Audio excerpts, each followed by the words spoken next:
وحده لا شريك له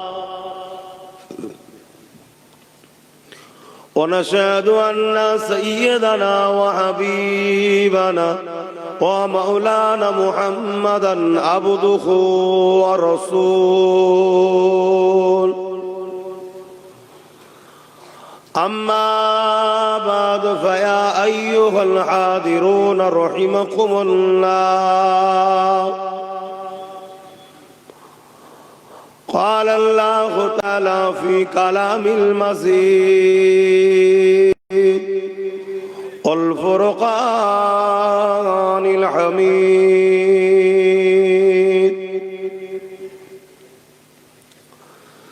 إن الله وملائكته يصلون على النبي يا أيها الذين آمنوا صلوا عليه وسلموا تسليما اللهم صل على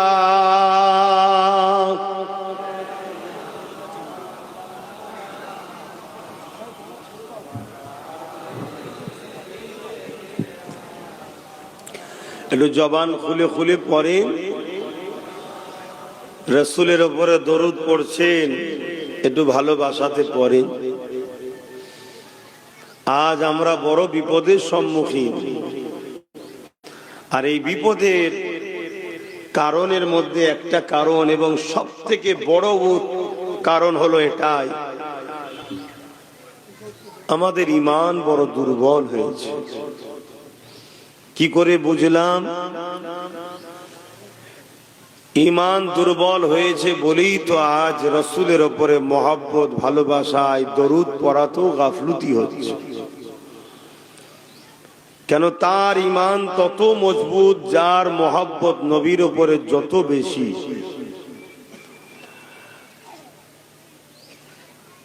এক যুগ ধরে একই কথা বলছি যে হুজুরের মহব্বতের আদবের নাম হলো ঈমান। হুজুর যার আছে পুরো কায়নাত তার আছে। হুজুরের যে গোলাম হবে আল্লাহ তার মখলুককে তার প্রেমিক বানিয়ে দেবে, আর যে হুজুরের নয় আল্লাহ তাকে দুনিয়া আখিরাতে জিল্লাত দেবে। একটা হলো প্রকাশ্য ইসলাম বিরোধী, আর একটা হলো ইসলামের দাবিদার হয়ে ইসলাম বিরোধী। প্রকাশ্য যারা ইসলাম বিরোধী তাদেরকে দুনিয়ায় কিছুদিন আল্লাহ শান্তি দেয়, যে শান্তিটা চোখের শান্তি, অন্তরের নয়। আমরা দেখি শান্তিতে আছি, গাড়ি বাড়ি শাক সৎ। কিন্তু যে ব্যক্তিটা মুসলমান দাবি করে, ইমানদার দাবি করে, রাসূলের উম্মত দাবি করে, অথচ মুখে অন্তরে তার হাকিকাত গুরুত্ব নাই, একে ইসলামের ভাষায় মুনাফিক বলা হয়। এর উপরে কিন্তু শাস্তি দুনিয়াতেও হয়, আখিরাতেও হয়। আমরা ইচ্ছা না চাইলেও আমাদের কাজ কাম যদি ইসলামের উপরে দরদ, নবীর প্রেম, আদব না থাকে, তাহলে কোনো একটা জায়গায় আমরা কিন্তু ওই খাতাতে পড়ে যাব। তাই আসুন, মোমেনের পরিচয়, মোমেনের মাকসাদ, মোমেনের জিন্দেগির উদ্দেশ্য একটাই, আমি বাঁচব রসুলের গোলাম হয়ে, মরব রসুলের গোলামিতে, যতদিন বাঁচব রসুলের দিনের পাহারাদার হয়ে বাঁচব। দেখুন, নামাজ তো মোমেনও পড়ে, মুনাফিকও পড়ে। রোজা মোমেনও রাখে, মুনাফিকও রাখে। হজ মোমেনও করে, মুনাফিকও করে। দাড়ি টুপি মোমেন মুসলমানেরও আছে, মুনাফিকেরও আছে। এগুলো দিয়ে চিনা যায় না। মোমেনও কোরআন পড়ে, মুনাফিকও কোরআন পড়ে। আমার ওয়াজ নিতে পাচ্ছেন তো আপনারা? হ্যাঁ, ইতিহাস, তারিখ, হাদিস। এটা হযরতে মাওলা আলীর পিছনে নামাজ যারা পড়েছিল তাদের মধ্যে সবাই মুমিন ছিল না। কিছু নামাজি মুনাফিক ছিল, তারা হযরতে আলী হুজুরের পিছনে নামাজ পড়েছে আর হযরতে আলী হুজুরকে এই মসজিদে শহীদ করে দিয়েছে। আল্লাহ নবীর পিছনে যারা নামাজ পড়েছে সবাই সাহাবা ছিল না, তাদের মধ্যে কেউ কেউ মুনাফিকও ছিল। কথা মাথায় ঢুকলো তো? তাহলে আজকে মুসলমান,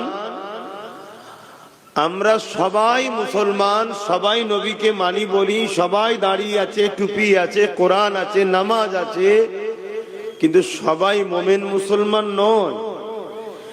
আমাদের মধ্যেও মুনাফিক আছে। এই মুমিন আর মুনাফিকের পার্থক্যটা করবেন কিভাবে? মুমিন কখনো ইসলামের দুশমন হতে পারে না। মুমিন ইসলামের যদি উপকার করতে নাও পারে, ক্ষতি তার দ্বারা হবে না, এটা বাস্তব। মুমিন কখনো রাসূল পাক সাল্লাল্লাহু আলাইহি ওয়াসাল্লামের বিরুদ্ধে দাঁড়াতে পারে না। আর মুনাফিক আমাদেরকে ধোঁকা দিবার জন্যে আমাদের মতো সাজে, কিন্তু তার হৃদয়ে মকসদ থাকে একটাই, আমাদেরকে আল্লাহ রসুলের থেকে দূরে সরাবার জন্য, নবীর প্রেম থেকে দূরে সরাবার জন্য চেষ্টা করে। তাই আসুন আমরা মুমিন, ইনশাআল্লাহ, আলহামদুলিল্লাহ। আল্লাহ ঈমানদারদের ঘরে দরুদ পড়তে বলেছে, মুসলমানকে শুধু বলেনি।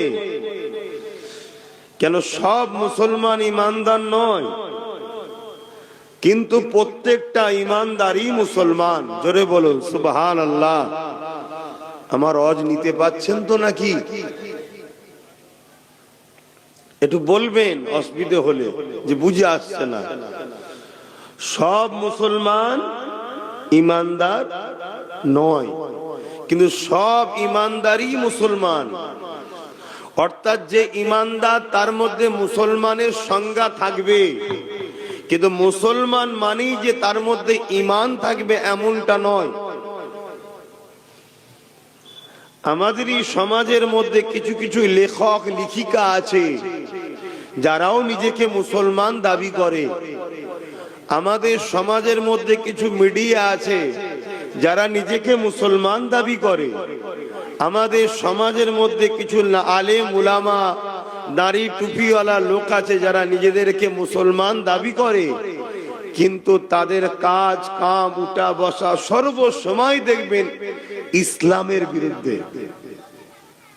খেয়াল করে দেখুন, আমরা মনে করেছি জন্ম হয়েছি মুসলমানের ঘরে, তার মানে হয়ে গেছি ঈমানদার। না, আল্লাহ সবাইকে জন্মসূত্রে মুসলমান করে পাঠায়। এই মুসলমানকে দুনিয়াতে এসে ঈমানদার হতে হয়।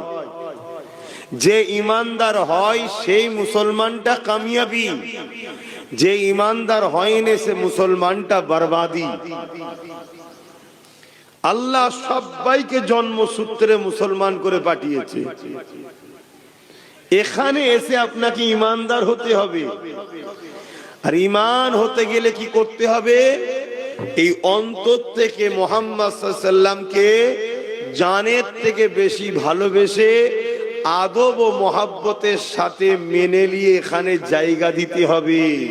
সবার থেকে বেশি মহব্বত, সবার থেকে বেশি আদব, এইটা যার দিলে আছে সেই হলো ঈমানদার। জোরে বলুন সুবহানাল্লাহ।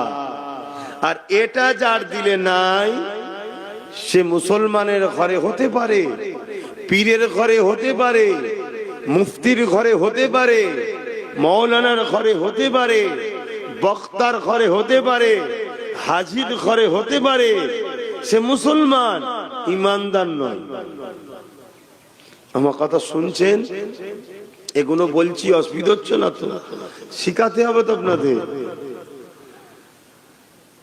শিখাতে হবে তো, জানতে হবে তো। না হয় আপনি আশা করে বসে আছেন আমি জান্নাতে যাব, অথচ আপনি জানেন না দুনিয়ায় এক দেশ থেকে আর এক দেশে যেতে গেলে ভিসা লাগে,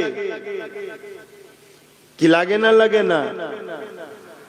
ইন্ডিয়া থেকে যদি ইন্ডিয়ার প্রাইম মিনিস্টার বলে আমি আরবে যাব, তারও ভিসা লাগবে না লাগবে না?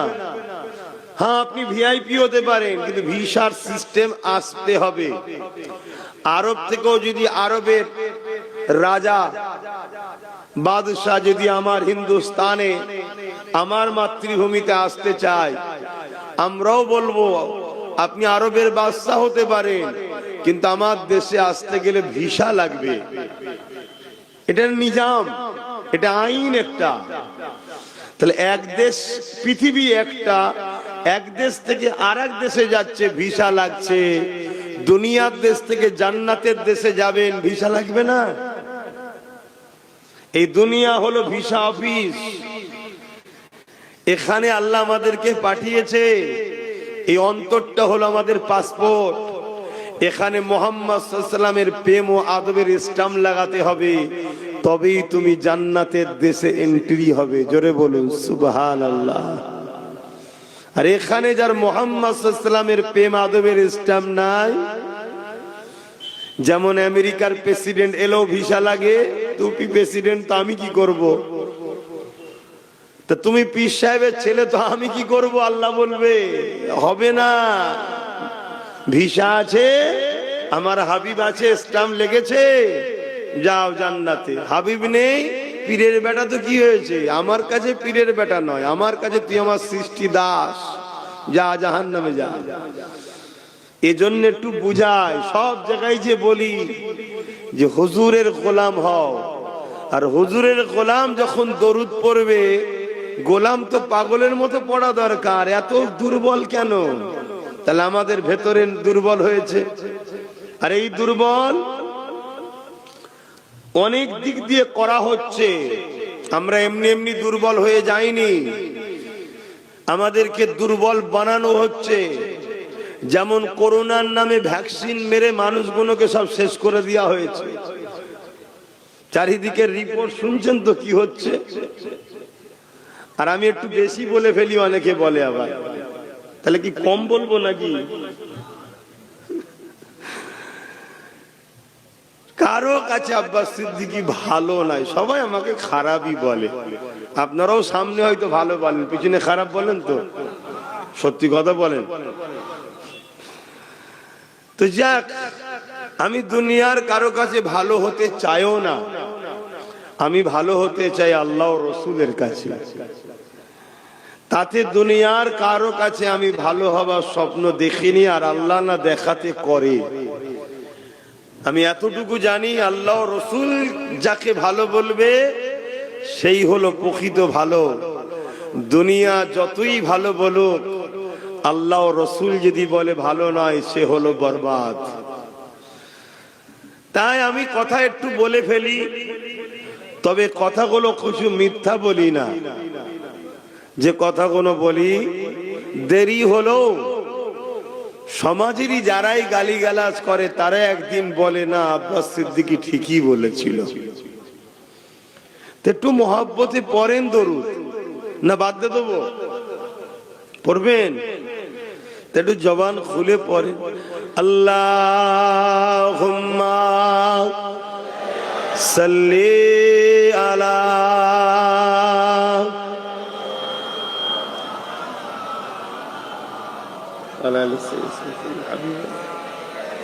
মাশাআল্লাহ। বলুন ভালো লাগলো না? ভালো লেগেছে তো নাকি? নাই বলুন, সেটা দিচ্ছি আবার। হ্যাঁ, কিন্তু বুঝতে হয়। पैगंबरों का रोज़ा दिखा दे खुदाया, दरे मोदद से मिला दे खुदाया,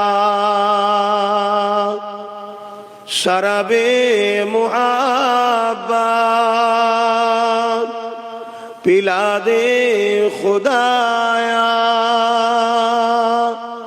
पैगंबर पैगंबरों का रोज़ा दिखा दे खुदाया अल्लाहुम्मा सल्ली अला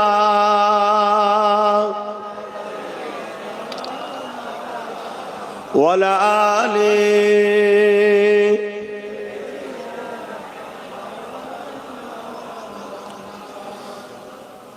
सदाग़े महशर में लब्बाई लब्बाई जहाँ उम्मतों ने पुकारा मुहम्मद हमें जानो दिल से प्यारा मुहम्मद मुहम्मद के गमों है हमारा मुहम्मद अल्लाहुम्मा सल्ली अला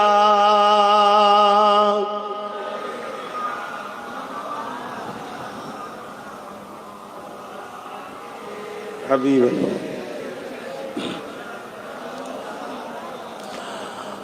कलमा ला इलाहा इल्लल्लाह ला इलाहा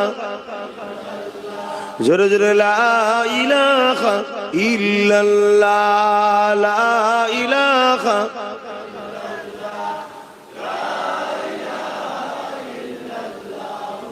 मुहम्मदुर रसूलुल्लाह हस्बी रब्बी जल्लल्लाह मा फी क़ल्बी खैरुल्लाह नूर मुहम्मद सल्लल्लाह हक़ ला इलाहा इल्लल्लाह ला इलाहा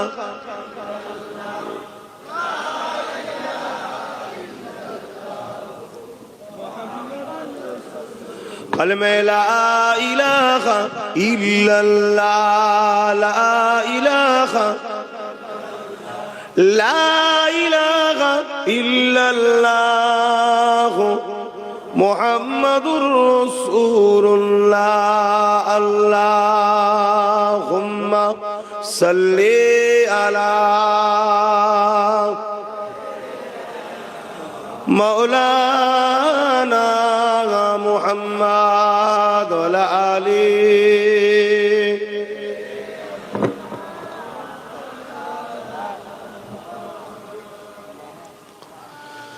وقال الله تعالى في كلام المزيد الفرقان الحميد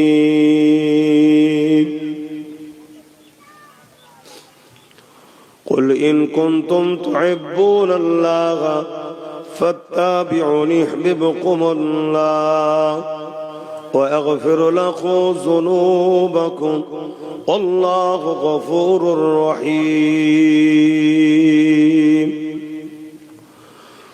উপস্থিত আমার আব্বা জানেরা আমার নওজোয়ান তরুণেরা যুবকেরা ছোট ছোট বাচ্চারা উলামা হযরত হাফেজে কোরআন নামাজি মুত্তাকি পরহেজগার ইমাম সাহেবগণেরা দূর দূরান্তে অবস্থিত আমাদের সকলের মা ও বোনেরা আল্লাহ দরবারে শুকরিয়া এই বেলপুর গ্রামে প্রতি বছরের না এবছরও আল্লাহ ও রসুলকে খুশি করার দরুন দ্বীন ইসলামের একটা ধর্মীয় আলোচনা সভা আপনারা আয়োজন করেছেন।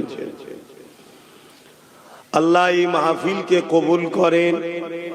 এই মাহফিলে আগত আপনাদের সকলকে এবং সকলের সাথে আল্লাহ আমাকেও কবুল করেন, বলুন আল্লাহুম্মা আমিন। সংক্ষেপ সময় একটাই বিষয় আলোচনা, এ দুনিয়া আমাদের জন্য চিরস্থায়ী নয়। আমাদের মতো কত লক্ষ কোটি মানুষ দুনিয়ায় এসেছে, সব এক এক করে চলে গেছে। দুটো জায়গার মধ্যে একটা জায়গা তারা পেয়েছে। বদরুহ যদি হয়, আল্লাহ রসুলের বিরোধী যদি হয়, তাহলে তাদের জন্য রয়েছে আযাবদায়ক জাহান্নামের গর্তের মধ্যে তারা শাস্তি পাচ্ছে। আর যারা এই জমিনের উপরে দুনিয়াদারি করেছে, সংসার করেছে, কারবার করেছে, ব্যবসা করেছে, লেনদেন করেছে, সব কিছুই করেছে, কিন্তু আল্লাহ রসুলের বিরুদ্ধে গিয়ে নয়, আল্লাহ রসুল যেভাবে বলেছে ওইভাবে করেছে, তাদের রূহ আল্লাহ পাক জান্নাতের শান্তি নিয়ামতের মধ্যে রেখেছে এবং পরকালে বিচার হবে, বিচারের পরও তারা আল্লাহর চির শান্তির জান্নাতে যাবে। জোরে বলুন সুবহানাল্লাহ। এই হলো সারাংশ। এই দুনিয়া হলো একটা পরীক্ষার জায়গা। এখানে আল্লাহ আমাদেরকে বিভিন্ন দিক দিয়ে পরীক্ষা নেবে। কাউকে গরিব করে, কাউকে ধনী করে, কাউকে নেতা করে, কাউকে পূজা করে, কাউকে জালিম শাসকের মধ্যে রেখে, কাউকে বিমার দিয়ে, কাউকে সুস্থ দিয়ে, কাউকে বিভিন্ন ভয় দিয়ে আল্লাহ বিভিন্ন দিক দিয়ে আমাদের পরীক্ষা নেবে যে বান্দা সর্বক্ষেত্রে সর্বসময় আমাকে মনে রাখে কিনা, আমার খুশি চাই কিনা। বান্দা তোকে আমি এত আদর করে, এত নিয়ামত করে বানালাম, তুই যদি দুনিয়ার ধোকায় গিয়ে আমায় ভুলে যাস, তাহলে আমার জান্নাত তোর জন্য উপযুক্ত নয়। কেন? দুনিয়া হলো জেরক্সের ন্যায়, অরিজিনাল তো আল্লাহর জান্নাত। অতএব এই জেরক্সে এসে যদি তুমি আল্লাহকে ভুলে যাও, তোমার স্রষ্টাকে ভুলে যাও, তাহলে আমার আল্লাহ তোমাকে নিয়ামতের জান্নাত দেবে না। এটাই হলো পরীক্ষা। আর এই সব কিছুর মধ্যে আল্লাহ পাক যার জন্য কুল কায়নাতকে বানিয়েছেন, সে রাসূল পাক সাল্লাল্লাহু আলাইহি ওয়াসাল্লামকে আল্লাহ আমাদের জন্য মডেল করেছে। সেই রাসূল যা আদেশ করেছে, মা আতাকুমুর রাসূল ফাখুযুহু ওয়া মা নাহাকুম আনহু ফান্তাহু, রাসূল যা আদেশ করেছে মেনে নিতে হবে, রাসূল যা নিষেধ করেছে ছেড়ে দিতে হবে। এটাই হলো আমাদের কামিয়াবি। রাসূল ছাড়া দ্বিতীয় আমাদের কেউ মডেল নাই। লাকাদ কানা লাকুম ফি রাসূলিল্লাহি উসওয়াতুন হাসানা। আপনি ভারতে থাকেন, আমেরিকায় থাকেন, জাপানে থাকেন, যেখানেই থাকেন, আপনি যে অবস্থাতেই থাকেন, আপনাকে মডেল শুধু রাসূলকে মানাতে হবে।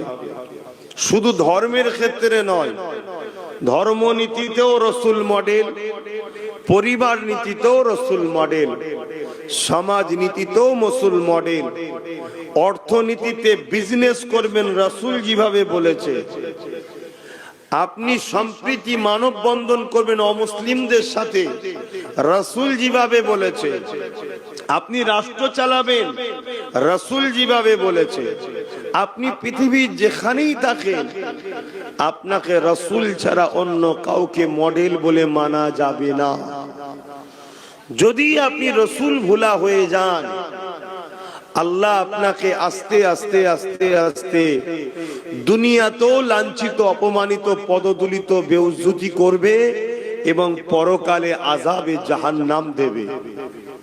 আজ থেকে 100 বছর পিছিয়ে যান, আমরা এই দুনিয়াতে কত শানওয়ালা, মানওয়ালা, ইজ্জতওয়ালা ছিলাম, কিন্তু আজ আস্তে আস্তে আমরা রাসূল ভোলা হওয়ার দরুন আল্লাহ রসুলকে মডেল হিসাবে না বানিয়ে আমরা দুনিয়ার বিভিন্ন সময়ে বিভিন্ন জনকে মডেল বানিয়ে আজ আমরা ধ্বংসের একেবারে কিনারায় এসে পৌঁছেছি। এই জায়গায় আপনি আমাকে এনেছেন পীরের আওলাদ হিসাবে, আমি আপনাকে বাঁচাবার জন্য রাস্তা দেখাবো। আপনাকে খুশি করে আপনার ভবিষ্যৎ ক্ষতি হবে এমন খুশি করার কথা আমি বলতে পারবো না। তাতে আপনার আমাকে পছন্দ না হয়, মিশবেন না, দাওয়াত করবেন না, ভিন্ন বিষয়। কিন্তু আমি আপনাকে ওই রাস্তাই দেখাবো যে রাস্তায় যদি আপনি আসা শুরু করেন তবেই আপনি কামিয়াবি পাবেন। আজ উম্মতে মুহাম্মাদি আমাদের কালচার, আমাদের উঠা বসা, আমাদের কথাবার্তা, আমাদের দৈনন্দিন জীবন ব্যবস্থা, আমাদের সমাজনীতি, আমাদের রাজনীতি, আমাদের পরিবার নীতি, আমাদের সমস্ত জায়গায় দেখুন আমরা পশ্চিমা কালচারের অনুসরণ করছি। আমরা ইউরোপ, দুনিয়া, আমেরিকা, ব্রিটেনের কালচারকে আজকে আমরা পছন্দ করে নিচ্ছি। লেবাসে হোক, সংসার জীবনে হোক, অর্থনীতি জীবনে হোক, পরিবার জীবনে হোক, মানব বন্ধনের জীবনে হোক। আমেরিকা পৃথিবীকে শান্তি দিতে পারেনি। পশ্চিমারা যেদিন থেকে পৃথিবীর উপরে নিয়ন্ত্রণ শুরু করেছে সেদিন থেকে পৃথিবী ধ্বংসের দিকে যাচ্ছে। 100 বছর আগে পুরো পৃথিবী আমাদের নিয়ন্ত্রণে ছিল। হযরতে সুলতান আব্দুল হামিদ রাহমাহুল্লাহ যেদিন ইন্তেকাল করলেন, তারপর থেকে আস্তে আস্তে আমাদের হাত থেকে পৃথিবী ফসকাতে ফসকাতে ফসকাতে পশ্চিমা দুনিয়াদের দখলে চলে গেছে। আর পশ্চিমা দুনিয়ারা আমাদেরকে তো গোলাম বানিয়ে দিয়েছে, তাদের কালচার আমাদের মধ্যে ঢুকিয়ে দিয়েছে। যে কালচারে না সংসার জীবনে শান্তি আছে তাদেরও নাই, না সমাজ জীবনে শান্তি আছে তাদেরও নাই, না রাজনীতির জীবনে শান্তি আছে তাদেরও নাই। এই কালচার থেকে যদি আমরা বেরিয়ে এসে প্রফেট মুহাম্মদ সাল্লাল্লাহু আলাইহি ওয়াসাল্লাম যে আদর্শ দেখিয়েছে, আজ থেকে 100 বছর আগে পুরো পৃথিবী যে আদর্শ ছিল, হতে পারে সে ফ্রান্স, হতে পারে ব্রিটেন, তারাও কিন্তু ওই কালচারই অভ্যস্ত ছিল যে কালচার আমরা দিয়েছিলাম। তাই পুরো পৃথিবীতে তারা শান্তিতে ছিল। এই জায়গায় আপনার আমার মতোই গুটি কত মানুষ নিয়ে হয়তো ভাবতে পারেন এত বড় কথা আলোচনা করে কি করব না। একদিন তিল তিল থেকেই কিন্তু একদিন বিরাট বড় তাল হয়, সেই থেকেই কিন্তু সিন্ধু থেকেই, বিন্দু থেকেই একদিন সিন্ধু হয়। একদিন তোমার এই ক্ষুদ্র ক্ষুদ্র ক্ষুদ্র একদিন কিন্তু বিপ্লব তৈরি করবে। তাই আমার ডিউটি যাকে পেয়েছি তাকে এই কথাটাই বলা দরকার, দুনিয়া আখিরাতের যদি শান্তি চাও মুহাম্মদ রাসূলের গোলাম হও। দুনিয়া আখিরাতের যদি কল্যাণ চাও মুহাম্মদ রাসূলের ফলোয়ার হও। দুনিয়া আখিরাতে যদি কামিয়াবি চাও মুহাম্মদ রাসূলকে রাসূল বলে মেনে তার জীবনের মডেল, জীবনে যে আদর্শ দিয়েছে নিজের জীবনে বাস্তবায়ন করো, তবেই কামিয়াবি হবে। শুধু মুসলমান হলেই যে সে আমার রাসূলের মডেল অনুসরণ করে এমনটা নয়। আমার রাসূলের আদর্শ কি সেটা তো জানতে হবে। আমার নবী, ইসলাম, আমার রাসূল কাকে বলে? নামাজ যেমন আমার রাসূল দিয়েছে, ইনসাফ দিয়েছে, ইনসানিয়ত দিয়েছে, মানবতা দিয়েছে, প্রেম দিয়েছে, ভ্রাতৃত্ব দিয়েছে, ঐক্য দিয়েছে, একতা দিয়েছে, সম্প্রীতি দিয়েছে, মানব বন্ধন দিয়েছে। আমার রাসূল পুরো পৃথিবীর অশান্তিকে বন্ধ করে অসভ্যতাকে মিটিয়ে আমার রাসূল মাত্র 23 বছরের মধ্যে তামাম পৃথিবীতে সাম্য শান্তি প্রতিষ্ঠিত করেছিলেন। জোরে বলুন সুবহানাল্লাহ। এই পৃথিবীতে তো শান্তি ছিল না। 1500 বছর আগের ইতিহাস দেখো। এই পৃথিবীতে নারীদেরকে ভোগের পাত্রী বানিয়ে দেওয়া হয়েছিল। বাপেরাই নিজের কন্যাকে জ্যান্ত পুত্র। প্রভাবশালী ক্ষমতাশালীরা গরিবের ঘরে ছেলে মেয়েদেরকে কৃতদাস দাসী বানাতো। এই পৃথিবীতে ইনসাফ ছিল না, সংসার জীবন ছিল না। নারী ভোগের জিনিস ছিল, মানবতা বলে কিছু ছিল না। এই পৃথিবী ধ্বংসের দিকে, এই ধ্বংস পৃথিবীকে বাঁচাবার জন্যই তো মহান রব্বুল আলামিন আমার রসুলকে মডেল করে, নেতা করে, লিডার করে, রসুল করে, अवतार করে, মেসেঞ্জার করে, প্রফেট করে আমার রসুলকে 570 খ্রিস্টাব্দে পাঠিয়েছেন। মাত্র 23 বছরের মধ্যে মক্কা থেকে, মদিনা থেকে শুরু করে এদিকে সাউথ আফ্রিকা, এদিকে চীন, এদিকে রোম, পুরো মাগরিব থেকে মাশরিক কোন জায়গা বাদ দেয়নি। রসুল নাই সত্য শান্তির পায়গাম পৌঁছে দিয়েছে। জোরে বলুন সুবহানাল্লাহ। সেই নবীর উম্মত আজ আমরা রসুল ভোলা হয়ে গেলাম, তাই আজকে আমাদের এই দুর্দশা। আমরা নবীকে যদি মডেল বানাই, আবার ইনসাফ আসবে, আবার ন্যায় আসবে, আবার শান্তি আসবে, আবার মানববন্ধন আসবে, আবার আমরা আমাদের অধিকার আবার ফিরে পাবো। তাই একটাই মেসেজ দিচ্ছি, এতে আপনারা নিতে পারছেন কি পারবেন না আমি জানি না, কিন্তু এটা আমার ডিউটি। কিন্তু একটা প্রশ্ন, আমার রসুল যে এই যে মেসেজটা দিয়েছিলেন, জুলুমকে বন্ধ করলেন, সন্ত্রাসকে বন্ধ করলেন, নারী হত্যা বন্ধ করলেন, রেপ বন্ধ করলেন, নেশামুক্ত সমাজ গড়লেন আমার রসুল, এটা কি সহজে হয়ে গিয়েছিল না অনেক বাধা? বলুন, অনেক বাধা। তাহলে আজকেও যখন সমাজ পতনের দিকে, ধ্বংসের দিকে, সমাজ যখন রেপ আম হচ্ছে, সমাজে যখন নেশা আম হয়েছে, সমাজে যখন বেইনসাফি হচ্ছে, সমাজে যখন জুলুম বেড়েছে, তাহলে উম্মতে মুহাম্মাদি হিসাবে সেই নবীর দ্বীনের হিফাজতের জন্য সমাজে নাই, সমাজকে নেশা মুক্ত, সমাজকে দুর্নীতি মুক্ত, সমাজকে রেপ মুক্ত, সমাজকে খুন মুক্ত, এটা করার দায়িত্ব আমাদের আছে না নাই? এটাই তো ডিউটি দিয়েছে আল্লাহ। আল্লাহ আমাদেরকে তো এটাই ডিউটি দিয়েছে। বান্দা কুনতুম খায়রা উম্মাতিন উখরিজাত লিন-নাস তা'মুরুনা বিল মা'রুফ ওয়া তানহাউনা আনিল মুনকার। নাই কাজ করো, অন্যায়কে মিটাও, এটাই তো আমাদের ডিউটি। তা আমরা বান্দা হিসেবে এটা কি করছি?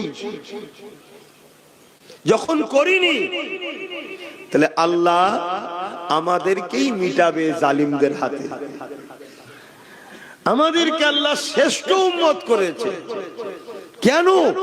আমাদের এই দুটো কাজ। তাই কেউ খেতে পায়নি, খাওয়া দাও, কেউ বিমারের পাশে দাঁড়াও, কেউ অসহায় তাকে আশ্রয় দাও, কারো বস্ত্র নেই বস্ত্র দাও। আপনি বলবেন আমি তো নিজেই গরিব। এই গরিবটা কি মায়ের পেট থেকে হয়ে এসেছেন না নিজের তকদিরকে ফাটিয়েছেন? একটু ভাবতে হবে, এটা তো এইগুলো চিন্তা করতে হবে।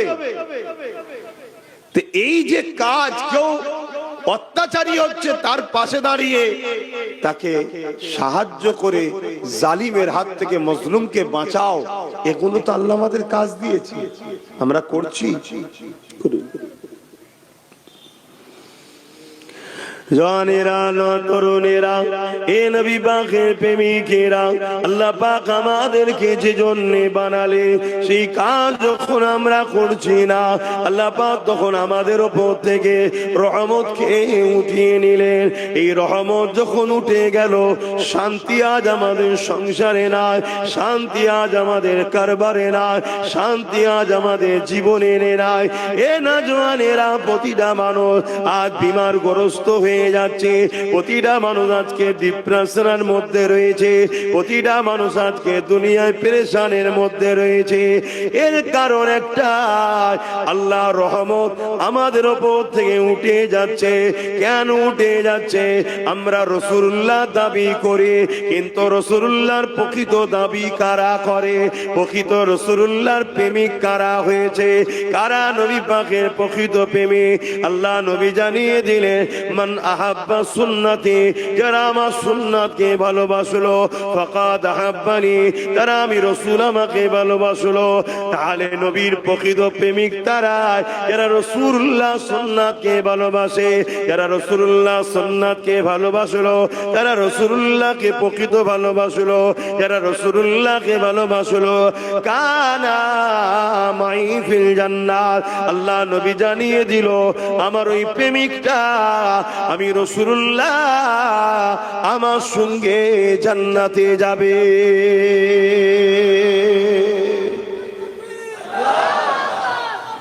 আল্লাহ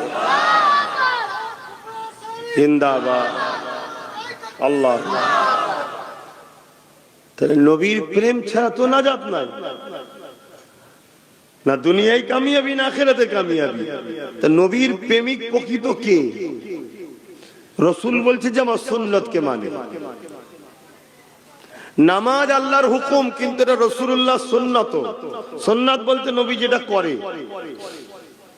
এটা যেমন আমাদেরকে আদায় করতে হবে। নামাজ পড়লে ব্যক্তি জীবন কল্যাণ হবে, কিন্তু নামাজ আমি পড়াতে সমাজের কোনো উপকার নাই।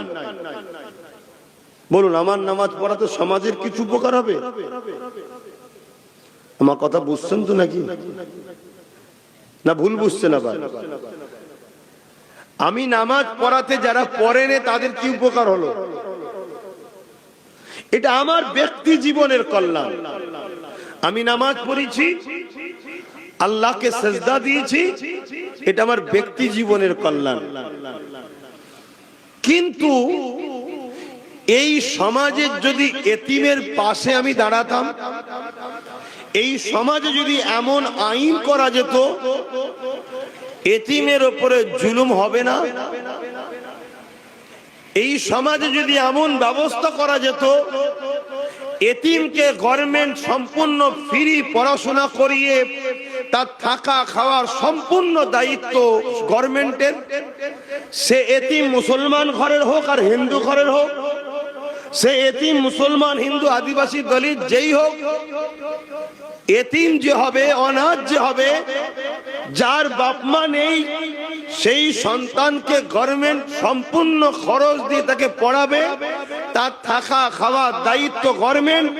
এমন যদি একটা সমাজ ব্যবস্থা আমরা করতে পারতাম, তাহলে এই সমাজের এতিম গরিবগুলো, অনাথগুলো, তাহলে তারা কিন্তু শিক্ষা পেত। শিক্ষা যখন পেত, তারা সমাজ বিরোধী তৈরি হতো না, তারা বড় বড় জায়গায় প্রতিষ্ঠিত হতো। তাদেরকে এই সবার লাথি খেয়ে, সবার বেউজ্জতি হয়ে আল্লাহর সৃষ্টিকে তাহলে অপমান লাঞ্ছিত হতে হতো না।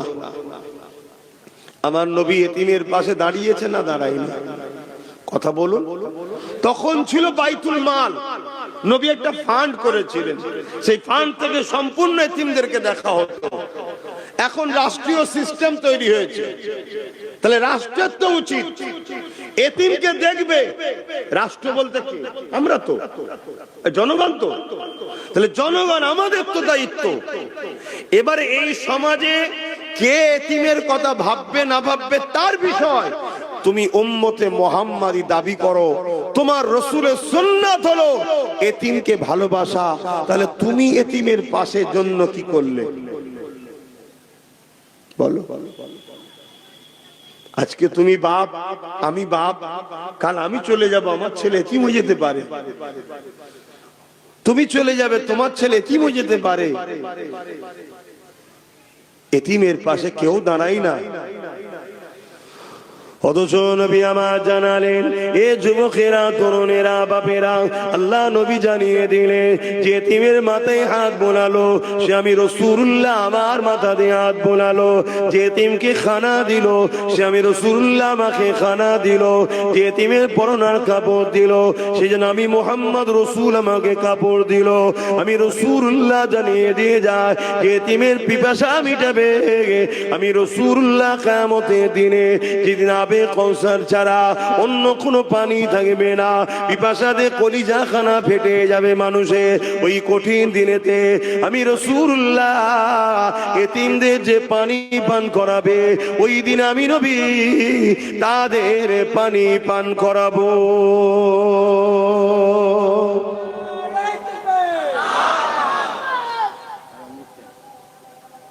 আপনাদের মহল্লা আচ্ছা আজান হয়ে যায়, এই শীতের বেলা হুক চলে যায়।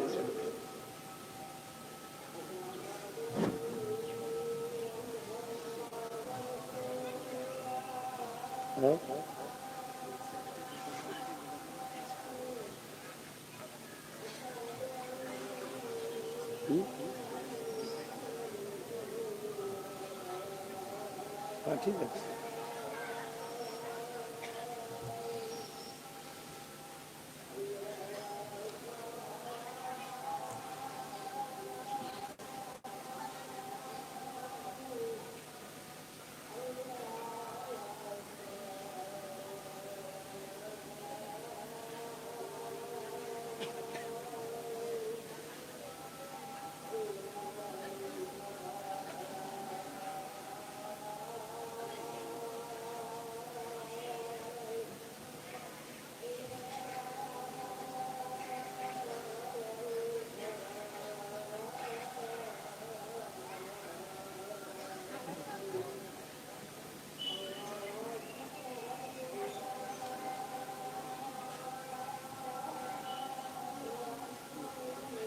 আল্লাহ আল্লাহ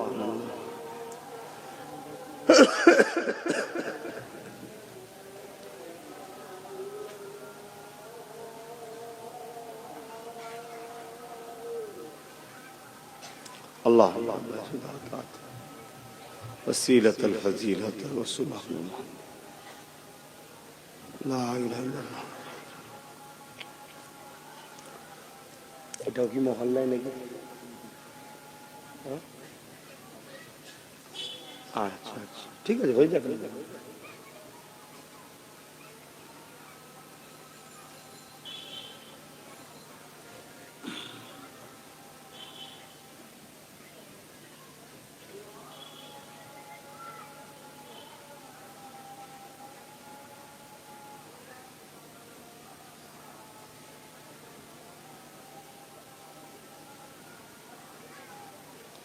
আল্লাহ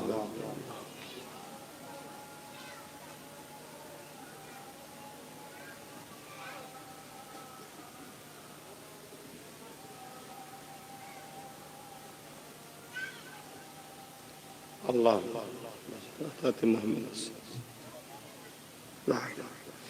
দুরূদ শরীফ আল্লাহুম্মা সাল্লি আলা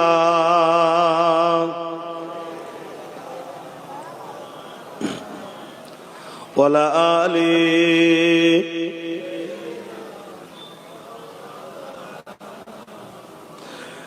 প্রেম আগুনে জ্বলে মরি ও হে রাব্বানা, আমি যারি প্রেমের পাগল সে তো মদিনায়। আমি যারি প্রেমের পাগল সে তো মদিনায়।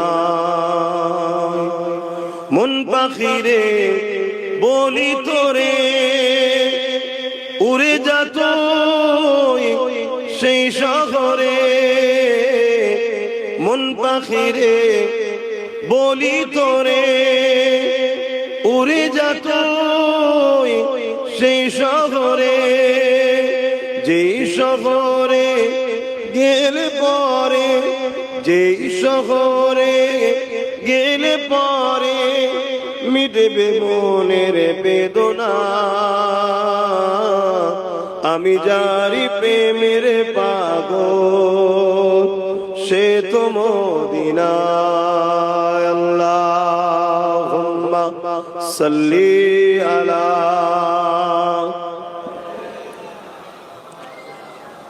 ওয়ালা আলি সাইয়্যিদিনা আমার নওজওয়ানেরা, তরুণেরা, যুবকেরা, আল্লাহ নবী নূহ নবী দয়া নবী জানিয়ে দিলে এ দুনিয়া মানুষেরা আমি রাসূলুল্লাহকে মহব্বত তারা করে, যারা আমি নবী আমার সুন্নাতকে মানে, সুন্নাতকে ভালোবাসে। এ নওজওয়ানেরা, এ আমার নবী পাকের প্রেমিকেরা, এ দুনিয়া দুদিনের আজ আছো কাল নাই, আমার রাসূলুল্লাহর গোলাম হয়ে যাও। রাসূল যা করেছে করো, নবী যা ছাড়তে বলেছে ছেড়ে দাও, তবেই তো তুমি দুনিয়া আখিরাতে কামিয়াবি হয়ে যাবে। হ্যাঁ, আল্লাহর রাস্তায় চলাটা হয়তো বড় কঠিন, কিন্তু মনে রাখবে কিছুদিন পর আল্লাহ যখন তোমাকে পরীক্ষাটা নিয়ে নেবে, তোমাকে আল্লাহ সাহায্য করা শুরু করে দেবে, সেখানে তোমার আর কোনোদিন দুনিয়া আখিরাতে কষ্ট থাকবে না। আল্লাহ পাকের রাস্তায় যখন কোনো বান্দা বান্দি চলতে থাকে, এই চলাটা শুরু হয় কাঁটার উপর দিয়ে, কিন্তু কিছু দূর যাবার পরে শান্তি আর শান্তি ফুলের উপর দিয়ে শুরু হবে। আর শয়তানি রাস্তা শুরুটা হয় ফুলের উপর দিয়ে, কিন্তু কিছু দূর যাওয়ার পরে এমন অন্ধকারে এসে পড়ে যাবে, আর কোনোদিন সে অন্ধকার থেকে বেরোতে পারবে না। দুটো রাস্তা রয়েছে, ভাবেন দুনিয়া দুদিনে, কিন্তু আজ আমরা সহজে ইসলামকে পেয়েছি, তাই ইসলামের উপরে আমাদের অতটা গুরুত্ব নাই। এমন নওজওয়ান তরুণেরা, অথচ আল্লাহ নবী কতটা কষ্ট করেছে এই ইসলামের জন্য, সাহাবা হুজুররা কতটা কষ্ট করেছে এই জমিন থেকে সন্ত্রাসকে মুক্ত করার জন্য, এই জমিনকে অন্যায়কে মুক্ত করার জন্য, এই জমিনে মায়ের জাতের সম্মান দেওয়ার জন্য। আল্লাহ নবীর সাহাবাদের উপরে কত জুলুম হয়েছে ইতিহাসে পাতা সাক্ষী দেয়।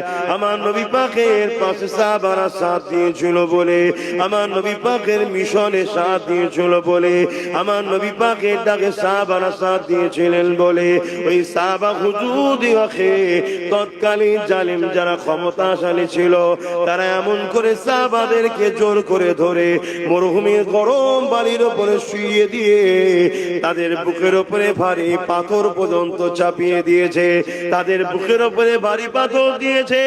ওই পাথরের চাপে তারা নিঃশ্বাস নিতে পারছিল না।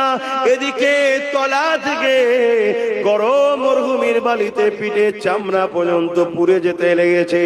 এই অবস্থাতে সাহাবা হুজুরদেরকে দিন বলা হতে লেগেছে, এ মুহাম্মাদের অনুসারীরা, মুহাম্মদ রাসূলকে ছেড়ে দাও, মুহাম্মদ রাসূলের দল থেকে সরে আসো, মুহাম্মদ রাসূলের থেকে দূরে সরে যাও, নচেত তোমাদেরকে জানে মেরে দেওয়া হবে।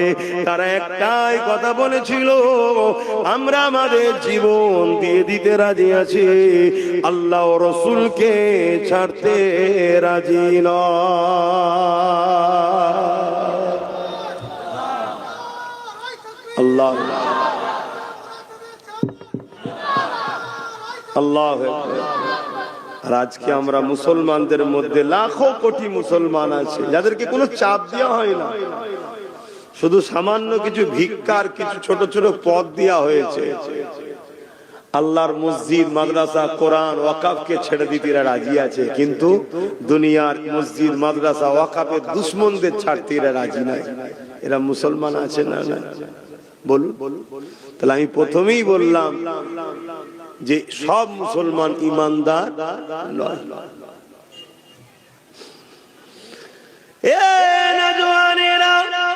সেদিন কোন কষ্ট সাহাবা হুজুররা করেছিলেন এই জমিনের উপরে ন্যায়কে প্রতিষ্ঠিত করার জন্য, এই জমিনের উপরে অন্যায়কে মিটাবার জন্য সাহাবা হুজুরদের উপরে কত জুলুম হয়েছে। আমার নবী পাকের সাথে সাথ দিয়েছিলেন হযরত খুবাইব রাদিয়াল্লাহু তাআলা, হযরত খাব্বাব রাদিয়াল্লাহু তাআলা। তিনাকে জালিম খ্রিস্টান বাদশা ধরে নিয়ে গেছে, নিয়ে গিয়ে বন্দী করে বলতে লেগেছে, এ খুবাইব সময়ে এ খাব্বাব মুহাম্মদ রাসূলকে ছেড়ে দাও, মুহাম্মদ রাসূলের দল ছেড়ে দাও, মুহাম্মদ রাসূলের সাথীও না, আমাদের দিকে চলে আসো, তোমাকে অনেক পুরস্কার দেওয়া হবে, অনেক সম্মানিত করা হবে। আল্লাহ নবীর সাহাবী হযরত খাব্বাব রাদিয়াল্লাহু তাআলা তিনি বলতে লেগেছে, জালিম তোমরা যতই চেষ্টা করো না কেন আমরা জুলুমের সাথ দিতে পারবো না। কেন আমার আল্লাহ আজ জালিমদের সাথে না, আমার আল্লাহ মজলুমদের সাথে আছে। তোমরা জালিম, তোমাদের সাথে আমরা সাথ দিতে পারবো না। কারণ এই দুনিয়া দুদিনে আজ আছে কাল নাই। জালিমের সাথ যদি দিই আল্লাহ পরকালে জালিমদের সাথে জাহান্নামে দেবে, এই জালিমদের সাথ আমরা দিতে পারবো না। এই কথা শুনে জালিমরা হযরত খাব্বাব রাদিয়াল্লাহু তাআলা হুজুরকে আগুন তৈরি করেছে, ওই আগুনে হাত পা বেঁধে দিয়ে ওই আগুনের উপরে কোমরের অংশটা বসিয়ে দিয়েছে। ওই আগুনে কোমরকে পোড়াতে লেগেছে, ওই কোমর থেকে পানির মতো রস বেরোতে লেগেছে, গোস্ত চর্বি গলে গলে রস বেরোতে লেগেছে। ওই রসেতে আগুন নিভিয়ে যায়, আবার জালিমরা আগুন ধরায়, আবার খাব্বাব হুজুরকে নিয়ে যে বসায়। এ যুবক রে, অনেক কষ্ট করে ইসলাম এসেছে, অনেক কষ্ট করে ইনসানিয়াত এসেছে, অনেক কষ্ট করে মসজিদ মাদ্রাসা হয়েছে। আজ তোমার আমার গাফলতির জন্য, তোমার আমার ভুল পদক্ষেপের জন্য আজ আল্লাহর ঘরকে জালিমরা মিটিয়ে দিচ্ছে, আজ বুলডোজার দিয়ে মাদ্রাসা মিটিয়ে দিচ্ছে। মনে রেখে দিও, আমার আল্লাহ পাক ওই মসজিদের মুখাপেক্ষী নয়, আমার রাসূলুল্লাহ মাদ্রাসার মুখাপেক্ষী নয়। হ্যাঁ, মসজিদ আল্লাহর ঘর, মাদ্রাসা নবীর ঘর, কিন্তু মসজিদ চলে গেলে আল্লাহ পাকের কিছু হারাবার নাই, মাদ্রাসা চলে গেলে আল্লাহ পাকের রাসূলের কিছু কমে যাওয়ার ব্যাপার নয়। কিন্তু তুমি আমি পরকালে কোন আল্লাহর জান্নাতের আশা করব।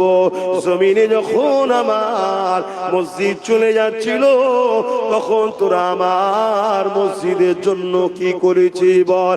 এটাই তো তোমার ঈমানের পরীক্ষা। প্রশ্ন করবে না করবে না? কথা বলে। আজকে কোন একটা গ্রাম যদি জালিম নেতাদের হাত থেকে ফসকে যায়, নেতা দেখে ওই এলাকার লোককে জিজ্ঞেস করে না করে না? বলো বলো, যে ফসকে গেল তোরা কি করলি, চল তুই বাদ। দুনিয়াদারি মামলায় যদি তারা এটা কথা বলতে পারে, অথচ কোন নেতা আমাদেরকে বানায়নি, আর যিনি আমাদেরকে বানিয়েছে, দুটো হাত দিল, দুটো পা দিল, চোখ দিল, কান দিল, জবানে কথা দিল, সে আল্লাহ তো জিজ্ঞেস করবে, হারা আমার ঘর চলে গেল, আমার মসজিদের আমার মাদ্রাসার উপর দুশ্মনী হলো জালিমরা, তোরা কি করলি? কি জিজ্ঞেস করবে না করে? কি মনে হচ্ছে আপনাদের? আপনাদের কি মনে হচ্ছে বলে? যদি মনে হয় না জিজ্ঞেস করবে না, তাহলে আমার থেকে বড় অসুবিধা কি লাভ?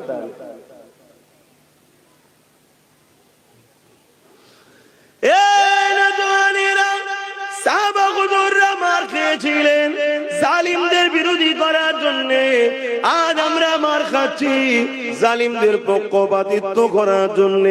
সাহাবা হুজুররা মার খেয়েছিলেন এতিম গরিবদের বাঁচাবার জন্য, আজ আমরা মার খাচ্ছি এতিম গরিবদেরকে যারা লুটছে তাদের জন্য। সাহাবা হুজুররা মার খেয়েছিলেন এই জমিনে সন্ত্রাস মুক্ত করার জন্য, এই জমিনে নারীদের অধিকার দেওয়ার জন্য, এই গরিবদের অধিকার দেওয়ার জন্য। আজ আমরা মার খাচ্ছি যাদেরকে আমরা ক্ষমতায় আল্লাহ সেই জালিম অত্যাচারী নারী বিদ্বেষীদের হাত থেকে।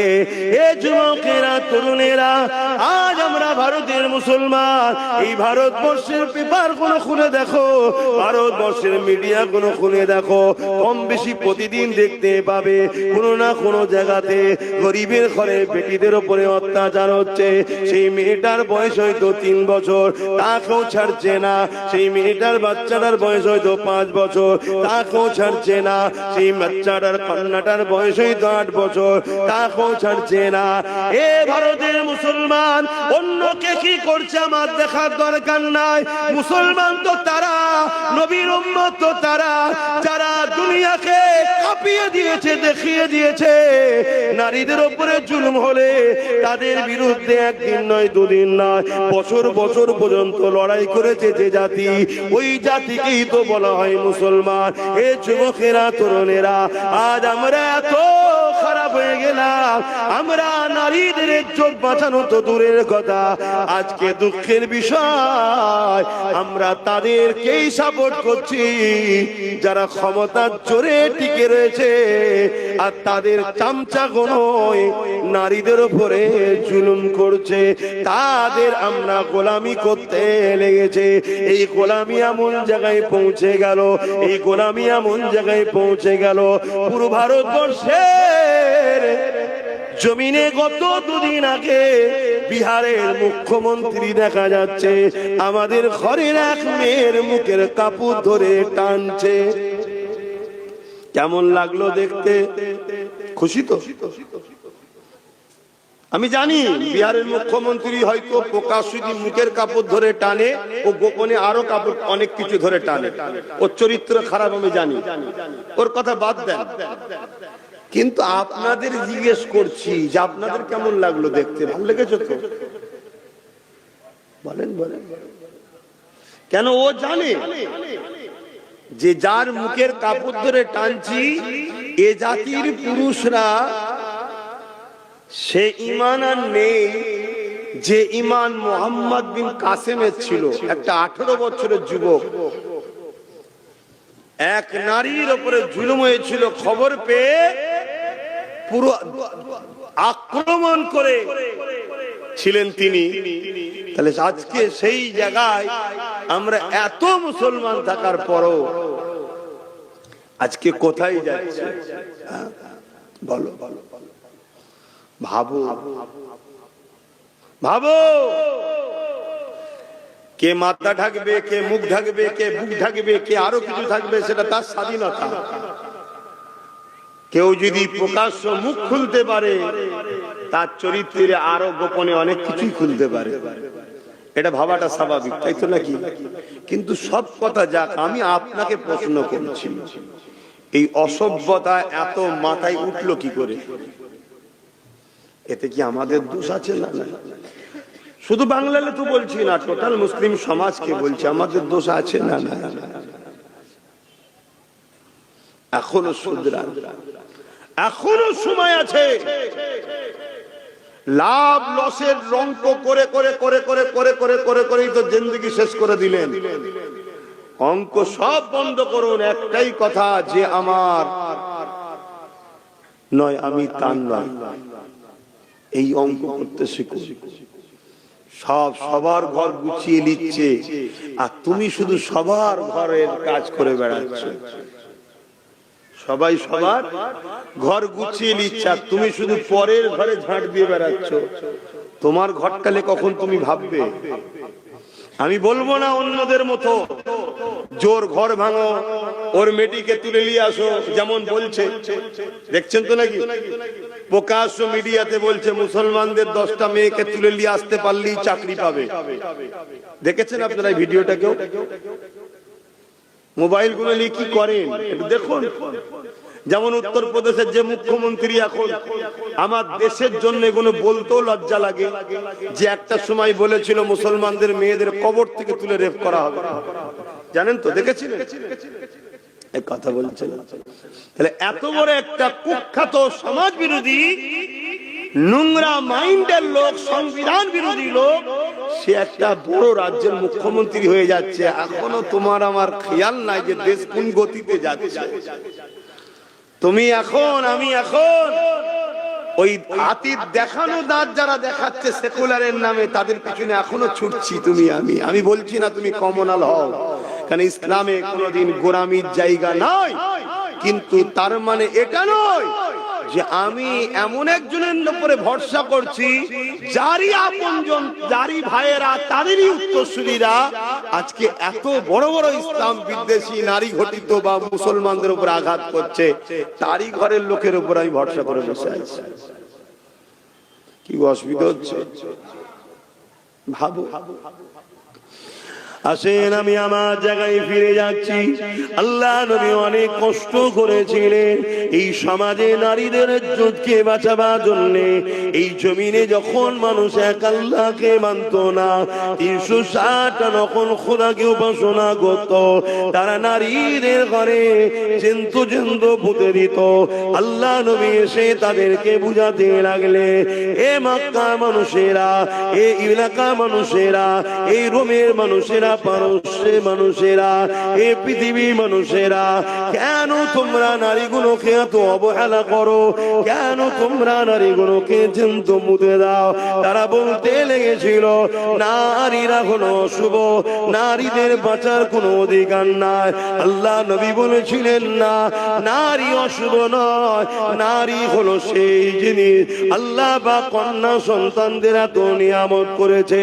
কারো ঘরে যদি প্রথম কন্যা সন্তান হয়, এর মানে ওই নারীর বাবাকে মহান স্রষ্টা আল্লাহ জান্নাতে সুসংবাদ দেয়। যুগে যুগে নারীদের ওপরে জুলুম হয়েছে, আর নারীদেরকে ইজ্জত সম্মান ইসলাম দিয়েছে। জোরে বলুন সুবহানাল্লাহ। কিন্তু আজকে এই ভারতবর্ষের বুকে এমনও কথা শোনা যাচ্ছে, ইসলামের সম্বন্ধে মিথ্যাচার। এমনও শোনা যায় ইসলাম মে রেপ করা নাকি কোনো খারাপ বিষয় নয়। শোনা যায় না, যায় না? এটা এই যে মিথ্যাচার ইসলামের উপরে, এর কারণে আগামী দিন সর্ব জায়গায় মুসলিম পুরুষ তোমরা চারিদিকে মার খাবে। কেন এই মিথ্যাচার এমন ভাবে ছড়ানো হবে, মুসলমান দেখলেই পিটবে। কথা বোঝা ঢুকছে? এটা একটা প্ল্যান তৈরি করা হচ্ছে।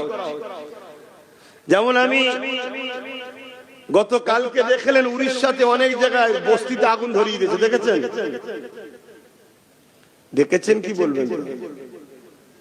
এগুলো খবর রাখেন না? এই আগুন ধরানোর পিছনেও একটা কথা উঠছে, এটা আমি অনেক আগে থেকে জানতাম। কেউ একজন কিছু করবে, আমি অনেক আগে বলেছিলাম মুসলিম সমাজের মধ্যে এমন কিছু লোককে দিয়ে এমন কিছু কাজ করানো হবে যার দ্বারা পুরো মুসলিম সমাজকে চারিদিকে টার্গেট করা হবে। এটা অনেক আগে বলেছি। আজকে সেই জায়গাতে মুসলিম যেখানে থাকে সেসব বস্তিগুলো আগুন ধরিয়ে দেওয়া হচ্ছে, আর তাদেরকে একটা বিশেষ স্লোগান দিয়ে তাদের উপরে জুলুম করা হচ্ছে। আগামীতে আরো বাড়বে। আর এই সব কিছুর পিছনে কারণ একটাই, আমরা রসুল ভোলা হয়ে গেছি। আপনি ভাবেন এখানে রসুল ভোলা শুধু কি আছে? হ্যাঁ, আমাদের যে কাজ আমরা সে কাজ ছেড়ে দিয়েছি। আমাদের কাজটাই হলো নায়ের সাথ দিয়া জুলুমের বিরোধী করা। কিন্তু আমরা এতদিন করছি কি? জুলুমের সাথ দিচ্ছি, নায়ের বিরোধী করছি। করেছি না করিনি? আজ নয়, আলহামদুলিল্লাহ অনেক বাপ ভাই মা বোন পরিবর্তন হচ্ছে, নবী বংশের আওলাদ সাথে সাথ দিচ্ছে, এটা ভিন্ন বিষয়। কিন্তু আমরা এই পাপের মধ্যে অন্যায়ের বিরুদ্ধে জড়িয়েছি না জড়াই? আজ নাই নতুন করে মানুষ চেঞ্জ হচ্ছে। তবে হ্যাঁ, এটা বলতে পারি এখনো আল্লাহর পক্ষ থেকে মার শুরু হয়ে যায়নি। এখনো সময় আছে, তওবা আমাদের করে নেওয়া দরকার। এখনো টাইম আছে ফিরে আসা দরকার। এখনো টাইম আছে পরিবর্তন হওয়া দরকার। এ না জওয়ানেরা, তরুণেরা, আমার নবী পাকে প্রেমিকেরা, আরে আমার নবী সাহাবারা নবীকে কেমন মহব্বত করেছে, ওই মহব্বত তোমাকে আমাকে করতে হবে।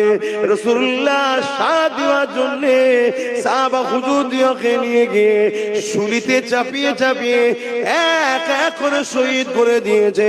শত শেষে আল্লাহ নবীর সাহাবী হযরত খুবাইব রাদিয়াল্লাহু তাআলা তিনাকে শুলিয়ে কাছে নিয়ে এসে বলতে লেগেছে, এ খুবাইব, এবারে তোমাকে শুলিতে চাপানো হবে, এখনো সময় আছে, মুহাম্মদ রাসূলুল্লাহকে ছেড়ে দাও। আরে আমার রাসূলুল্লাহকে কেন ছাড়তে বলছে? আমার রাসূল ছিল জালিমদের বিরুদ্ধে, আর খুবাইব ছিল রাসূলুল্লাহর সাথে, তার মানে নবী জালিমদের বিরুদ্ধে, সেই রাসূলুল্লাহ সাথ দিয়েছে বলে এই খুবাইব হুজুরের উপর জুলুম হতে লেগেছে। আজ তোমাদেরকে বলে দিয়ে যাচ্ছি, তুমি আমি যদি ন্যায়ের পক্ষে সাথ দিই, ইনসাফের পক্ষে সাথ দিই, মানবতার পক্ষে সাথ দিই, গরিবের পক্ষে সাথ দিই, এক কথায় নবীর গোলাম হিসাবে আমি আব্বাস সিদ্দিকী যে লড়াইয়ে লাভ নিয়েছি, ওই লড়াইয়ে যদি তুমি সাথ দাও, তোমার উপর জুলুম অত্যাচার হবে, কিন্তু এই জুলুমকে তোমাকে সহ্য করতে হবে। এই জুলুম থেকে খাবলে গেলে হবে না, এই জুলুম থেকে পিছিয়ে গেলে হবে না, কেননা প্রত্যেকটা অন্ধকারের পরে অবশ্যই একটা আলো রয়েছে। রাত হয়েছে বলে খাবলে গেলে হবে না, অপেক্ষা করো, সময় আসলে অবশ্যই আলো ফুটবে, দিন হবে। ঠিক তেমনি আল্লাহ কোরআনে জানিয়েছে, হে আমার বান্দা বান্দিরে, অবশ্যই কষ্টের পরে আমি আল্লাহ তোমাদের শান্তি দেব।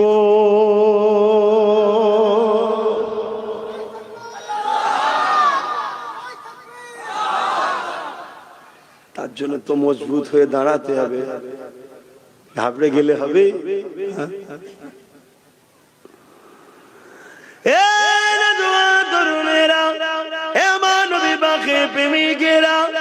কতটা কষ্ট করেছে আল্লাহ নবী, কতটা কষ্ট করেছে সাহাবা হুজুররা ইসলামের জন্য। যখন আমার আল্লাহ পাক জানিয়ে দিলে, জিবরাইল মারফতে আমার রাসূলুল্লাহকে বলে দিলে, হে আল্লাহ পাকের নবী, আখেরি নবী হুজুর, আপনি আজকে রাত্রিতে হিজরত করে এলেন, কেননা জালিমরা আপনাকে শহীদ করে দিবার জন্য তারা মিটিং করে নিয়েছে। এই সময় হযরত জিবরাইল এসে আমার রাসূলুল্লাহকে জানিয়ে দিলেন, আপনি হিজরত করে নেন। এ যুবকেরা, তরুণেরা, আমার রাসূলুল্লাহকে হিজরত করতে হয়েছিল, কিন্তু আমার নবী পাক ঘর থেকে বেরোবার আগে 40 জন জালিম আমার রাসূলুল্লাহর ঘরকে ঘিরে ফেললো। 40 জন উলঙ্গ তরোয়াল নিয়ে আমার রাসূলুল্লাহর ঘরকে ঘিরে ফেলেছে। অনেক বড় কথা, আমার নবী পাক কিভাবে বেরিয়েছে আপনারা সবাই জানে। ওখান থেকে রাসূলুল্লাহ রওনা দিয়ে দিলেন। রাসূলুল্লাহর সাথে কে ছিল? হযরত আবু বকর সিদ্দিক ছিলেন। রাসূলুল্লাহর সাথে যেতে লেগেছে। এরকম সমান রাস্তা নয়, পাহাড় আর পাহাড়, পাহাড় আর পাহাড়, একটার পর একটা পাহাড়কে ওভারটেক করে করে রাসূলুল্লাহর সিদ্দিক আকবর যেতে লেগেছে। এতটা কষ্ট কেন করতে হয়েছে? কি জন্য নবীর উপরে এত জুলুম হলো? না নবী ইনসাফের পক্ষে ছিল, নবী মানবতার পক্ষে ছিল, নবী গরিবের পক্ষে ছিল, নবী নারীর অধিকারের পক্ষে ছিল, নবী সন্ত্রাসদের বিরুদ্ধে ছিল, নবী জালিমদের বিরুদ্ধে ছিল। নবী এমন করে এই জমিনের উপরে সভ্যতা, ইনসাফ, ইনসানিয়াত প্রতিষ্ঠিত করতে চেয়েছিল। তাই রাসূলুল্লাহর বিরুদ্ধে তৎকালীন জালিম শাসকরা লেগেছিল। এ যুবকেরা, তরুণেরা, একটা সময় দেখা যায় আল্লাহ নবীর নূরের কদম থেকে রক্ত বেরোতে লেগেছে, পাথরের কোনার আঘাত লেগে। সিদ্দিক আকবর তখন বলতে লাগলে, ইয়া রাসূলুল্লাহ, হাবিবাল্লাহ, আপনি আমার পিঠ মুবারকে উঠুন, আমি আবু বকর আপনাকে পিঠে করে নিয়ে মদিনা ইয়াসরিবে পৌঁছে দেব। কোন জায়গায় বলছে? যেখানে এরকম সোজা রাস্তা নয়, পাথরে কোন রকম ধরে আটকে উঠকে করে উঠতে হচ্ছে। এই পাহাড় পার করে আবার নেবে আবার একটা পাহাড়, এই পাহাড়ের রাস্তায়।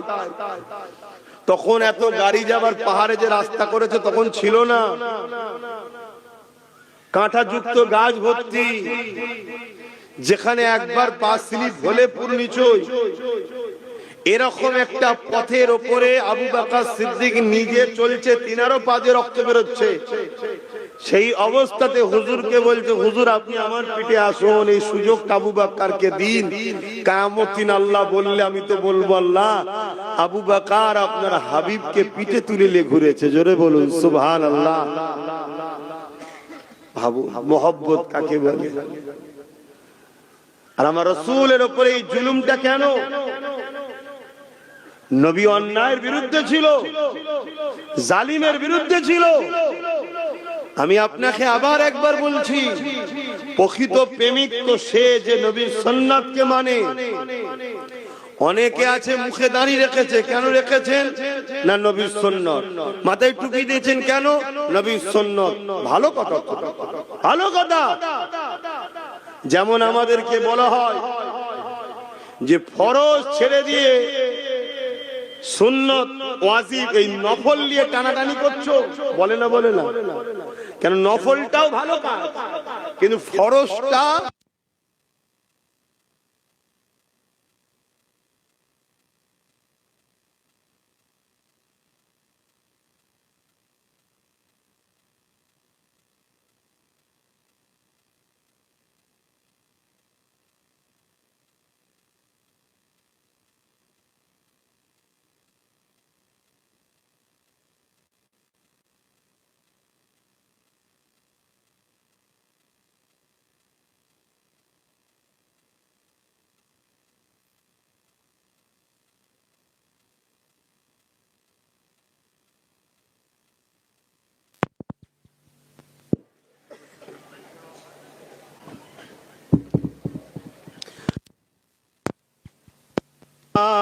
সাল্লি আলা,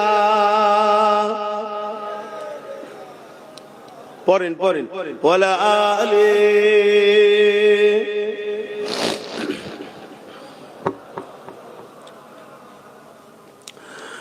যাদের হৃদয়ে আছে আল্লাহর ভয়,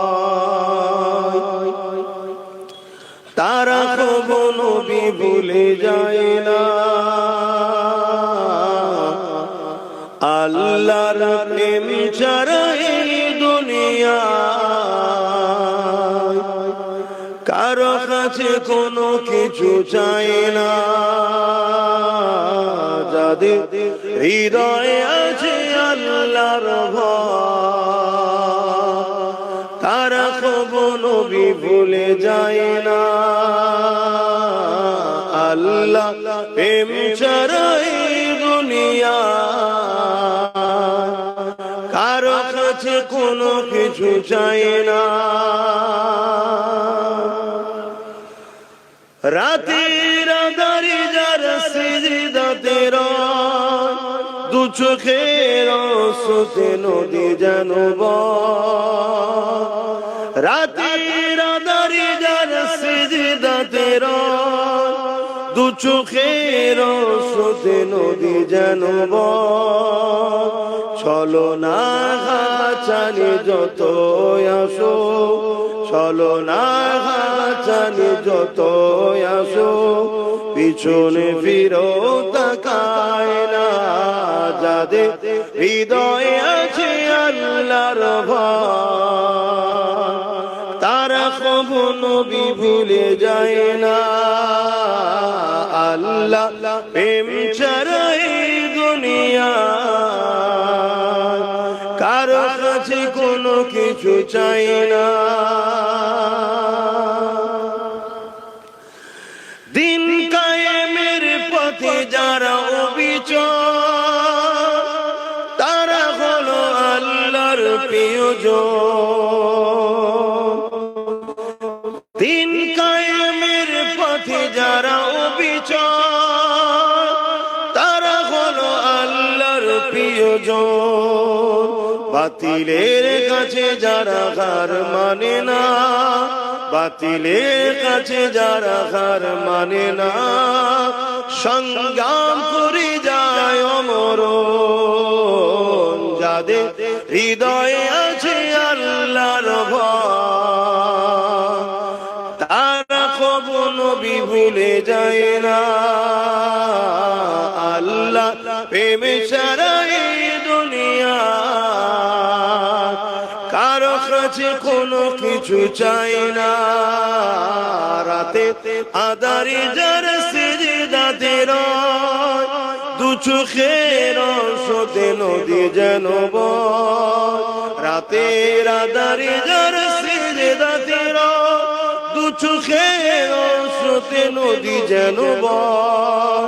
চলো না জানি যত আসো, চলো না জানি যত আসো, পিছনে ফিরো তাকায় না, যাদের হৃদয়ে আছে আল্লাহর ভয়, তারা কখনো নবী ভুলে যায় না। আল্লাহুম্মা সাল্লি আলা।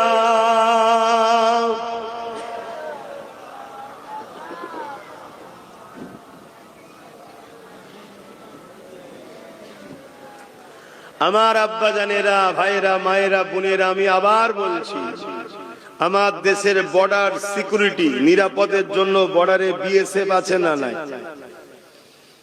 কেন রাখা হয়েছে? যাতে বাইরের শক্তি আমার দেশের উপরে হামলা না করে, বা দেশের কোন মধ্যে কেউ গাদ্দার বা দেশের মাল ইদিক উদিক সরকারি আইন ছাড়া অবৈধভাবে কেউ যেন লেনদেন না করতে পারে, দেশের ক্ষতি না হয়। বা সেনা আছে কি জন্যে? যাতে দেশের উপরে কেউ হামলা করলে প্রতিরোধ করবে, নাকি? এজন্য তাদেরকে মাইনে দেওয়া হয়, তৈরি করা হয়েছে।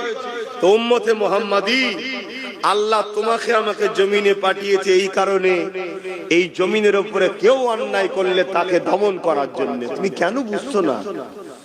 তুমি মনে করেছো আমাকে নামাজ পড়তে শুধু আল্লাহ পাঠিয়েছে, তুমি মনে করেছো আমাকে শুধু রোজা রাখতে আল্লাহ পাঠিয়েছে। এটাই তো তোমার ভুল কনসেপ্ট হয়েছে।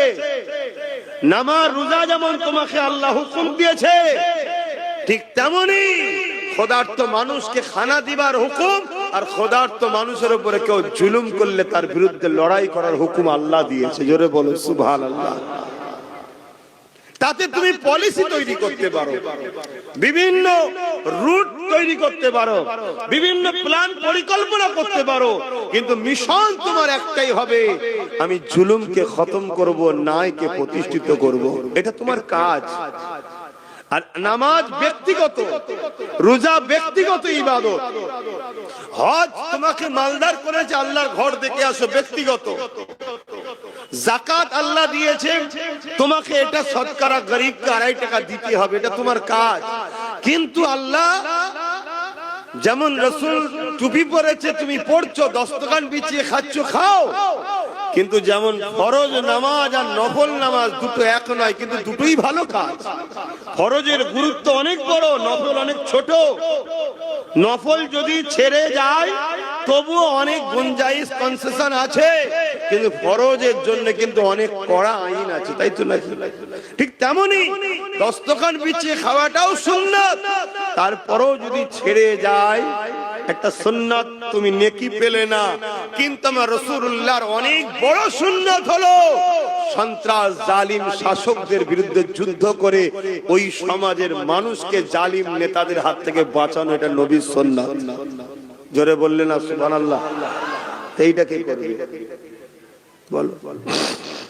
সেই জায়গায় উম্মতে মুহাম্মাদি টুপি পরে দাঁড়িয়ে রেখে জালিম শাসকের সঙ্গে সাথ দিয়ে বলছে আমি নবী সুন্নত রেখেছি। সুন্নত রেখেছে না উম্মতকে বোকা বানাবার জন্য রেখেছে, ভাবা দরকার।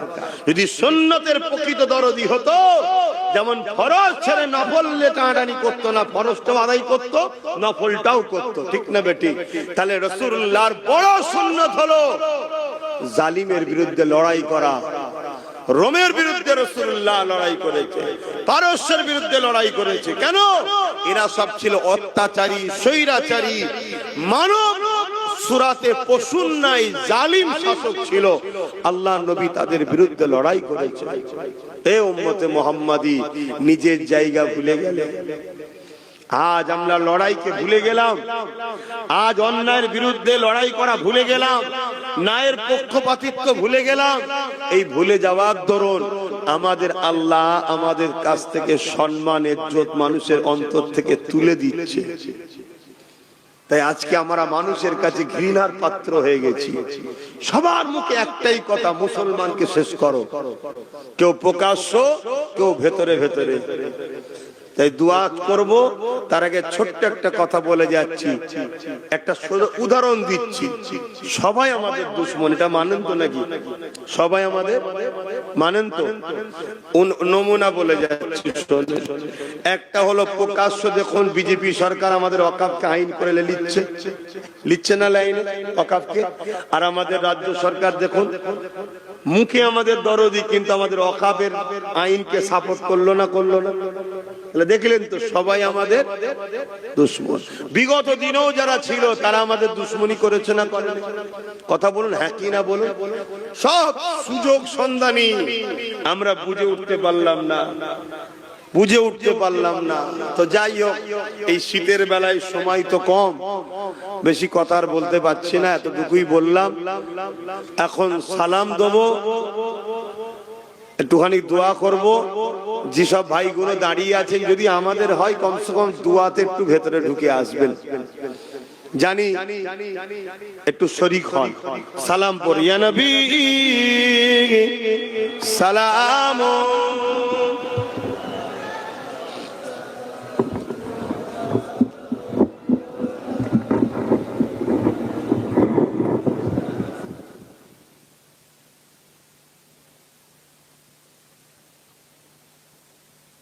সরে সরে আসেন, ভাইগুলোকে একটু আসতে দেন। আর তো 10 মিনিট 15 মিনিট সময় আছে, একসাথে বসে কমসে কম দোয়ায় শরীক হন।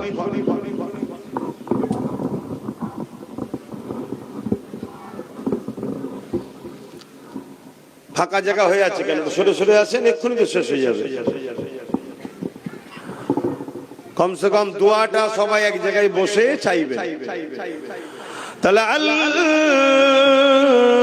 البدر علينا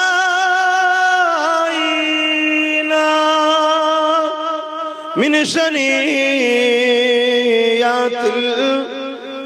الوداع وجب الشكر علينا ما دعا لله أهداي يا نبي سلام يا رسول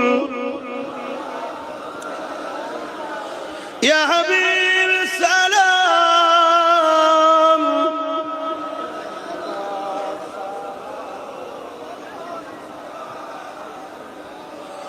ওরিলো আল্লাহ আরবানি পোহালো দুঃখে রজনী হইল জগৎ অনুরানী আমিনার নয় অনির্মণি ইয়া নবী সালাম ইয়া রাসূল ইয়া হাবিব সালাম।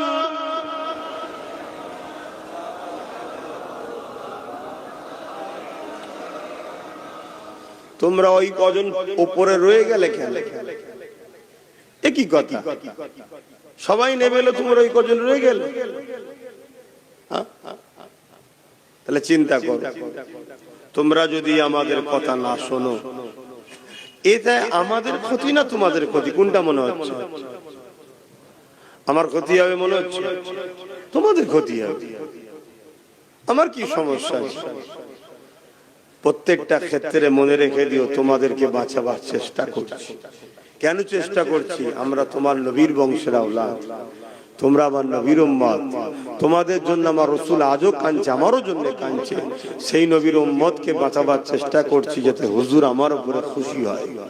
বুঝার চেষ্টা করো, সরে যেও না। সকলে গায়ে গায়ে বসে, এখনই দোয়া হবে। দরুদ শরীফ আল্লাহ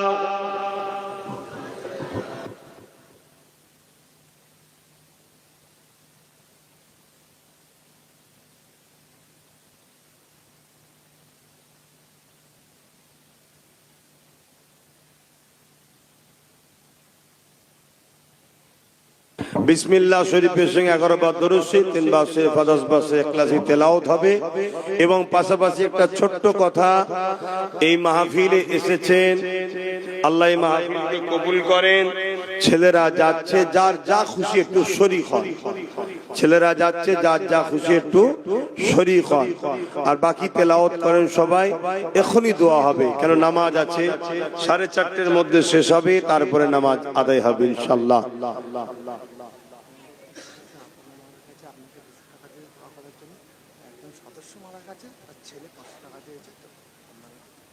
আচ্ছা, আল্লাহ কবুল করে, আল্লাহ তাদের মনের আশাকে কবুল করে। বোন আল্লাহুম্মা আমিন।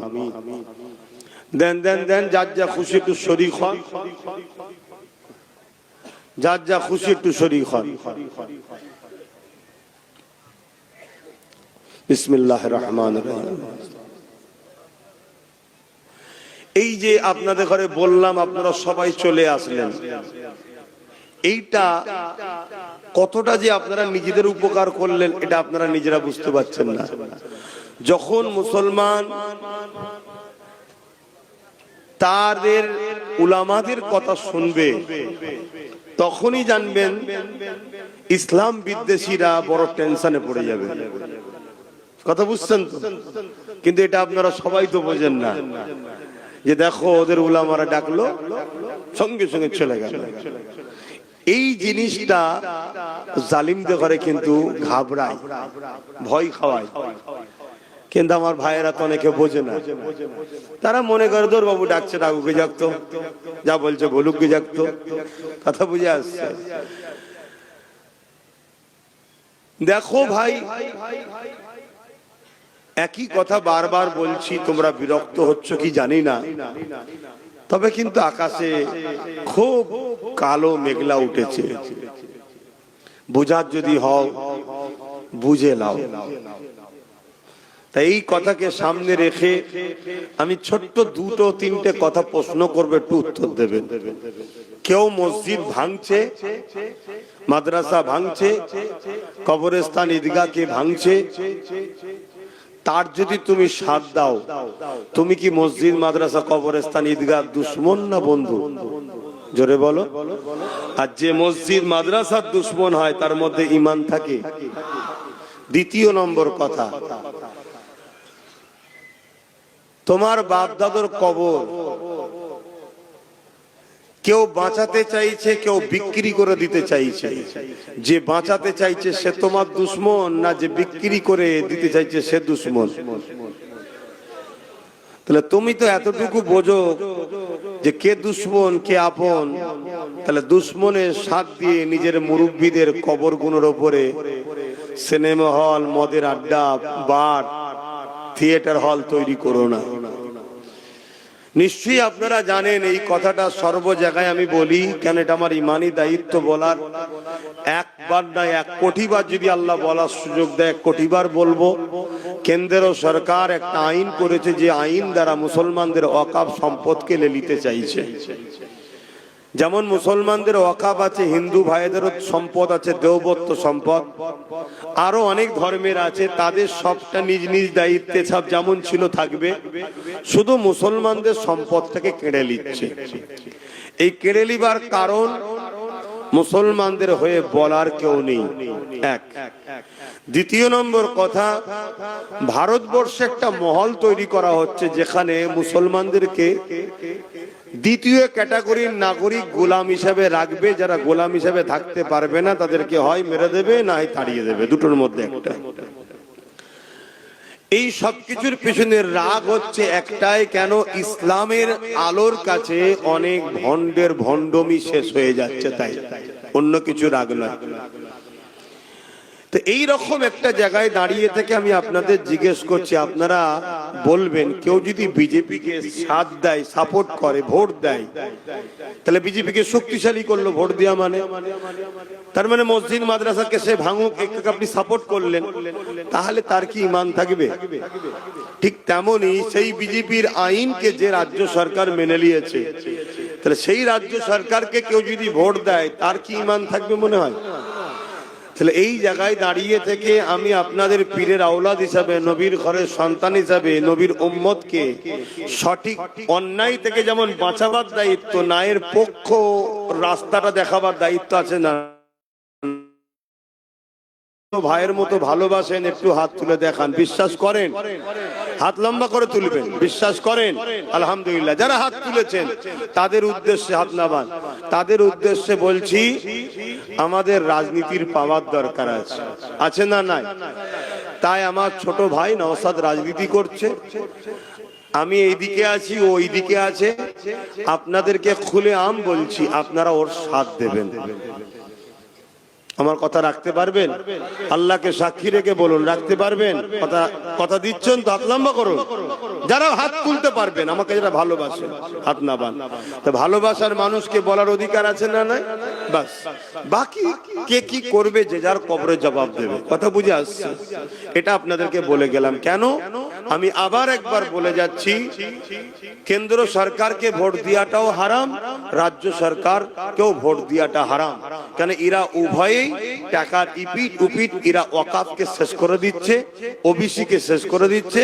ও প্রকাশ্য মুসলমানকে মিটাতে চাইছে, আর এ মুসলমানকে পিছন থেকে বেঁধে রেখে আস্তে আস্তে আস্তে আস্তে শেষ করে দিতে চাইছে। কেন? পশ্চিম বাংলায় মুসলমানদের সংখ্যাটা একটু বেশি, তো এই জন্য পশ্চিম বাংলায় ডাইরেক্ট যদি এসে আমাদেরকে অ্যাটাক করে অসুবিধা আছে। এজন্য প্রথমে হারাম টারাম খাইয়ে আমাদেরকে দুর্বল করেছে। সময় হয়তো এসেছে, এবার ওকে নিয়ে চলে আসবে। কথা বুঝে আসছে? হারাম খাদ্য আমাদের ইমানকে দুর্বল করে। আর 1 কোটি লাশ যেমন কোনো কাজে লাগে না, বেঈমান মুসলমান কোনো কাজে আসে না। কথা মাথায় ঢুকলো? পশ্চিম বাংলার ভৌগোলিক পরিস্থিতি অন্য জায়গার ভৌগোলিক পরিস্থিতি আলাদা। এই পশ্চিম বাংলায় একটুখানি বুঝে বুঝে ওই মানে দেখাবো এক, করবো এক, এরকম সেকুলার দিয়েই আমাদেরকে শেষ করবে।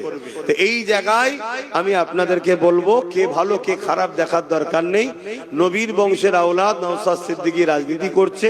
রাসূলও বলেছে, কুরাইশ বংশের ঝান্ডার তলায় তোমরা থাকো, তোমরা ওর সাথ দিও। যারা আমাকে ভালোবাসেন, বলার অধিকার আছে না নাই?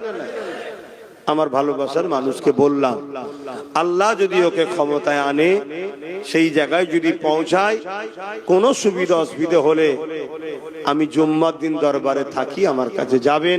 আমি আপনাদের পাশে ছিলাম, আছি, থাকবো। কিন্তু মনে রাখবেন, ফাইসাল্লাহ আল্লাহর হাতে।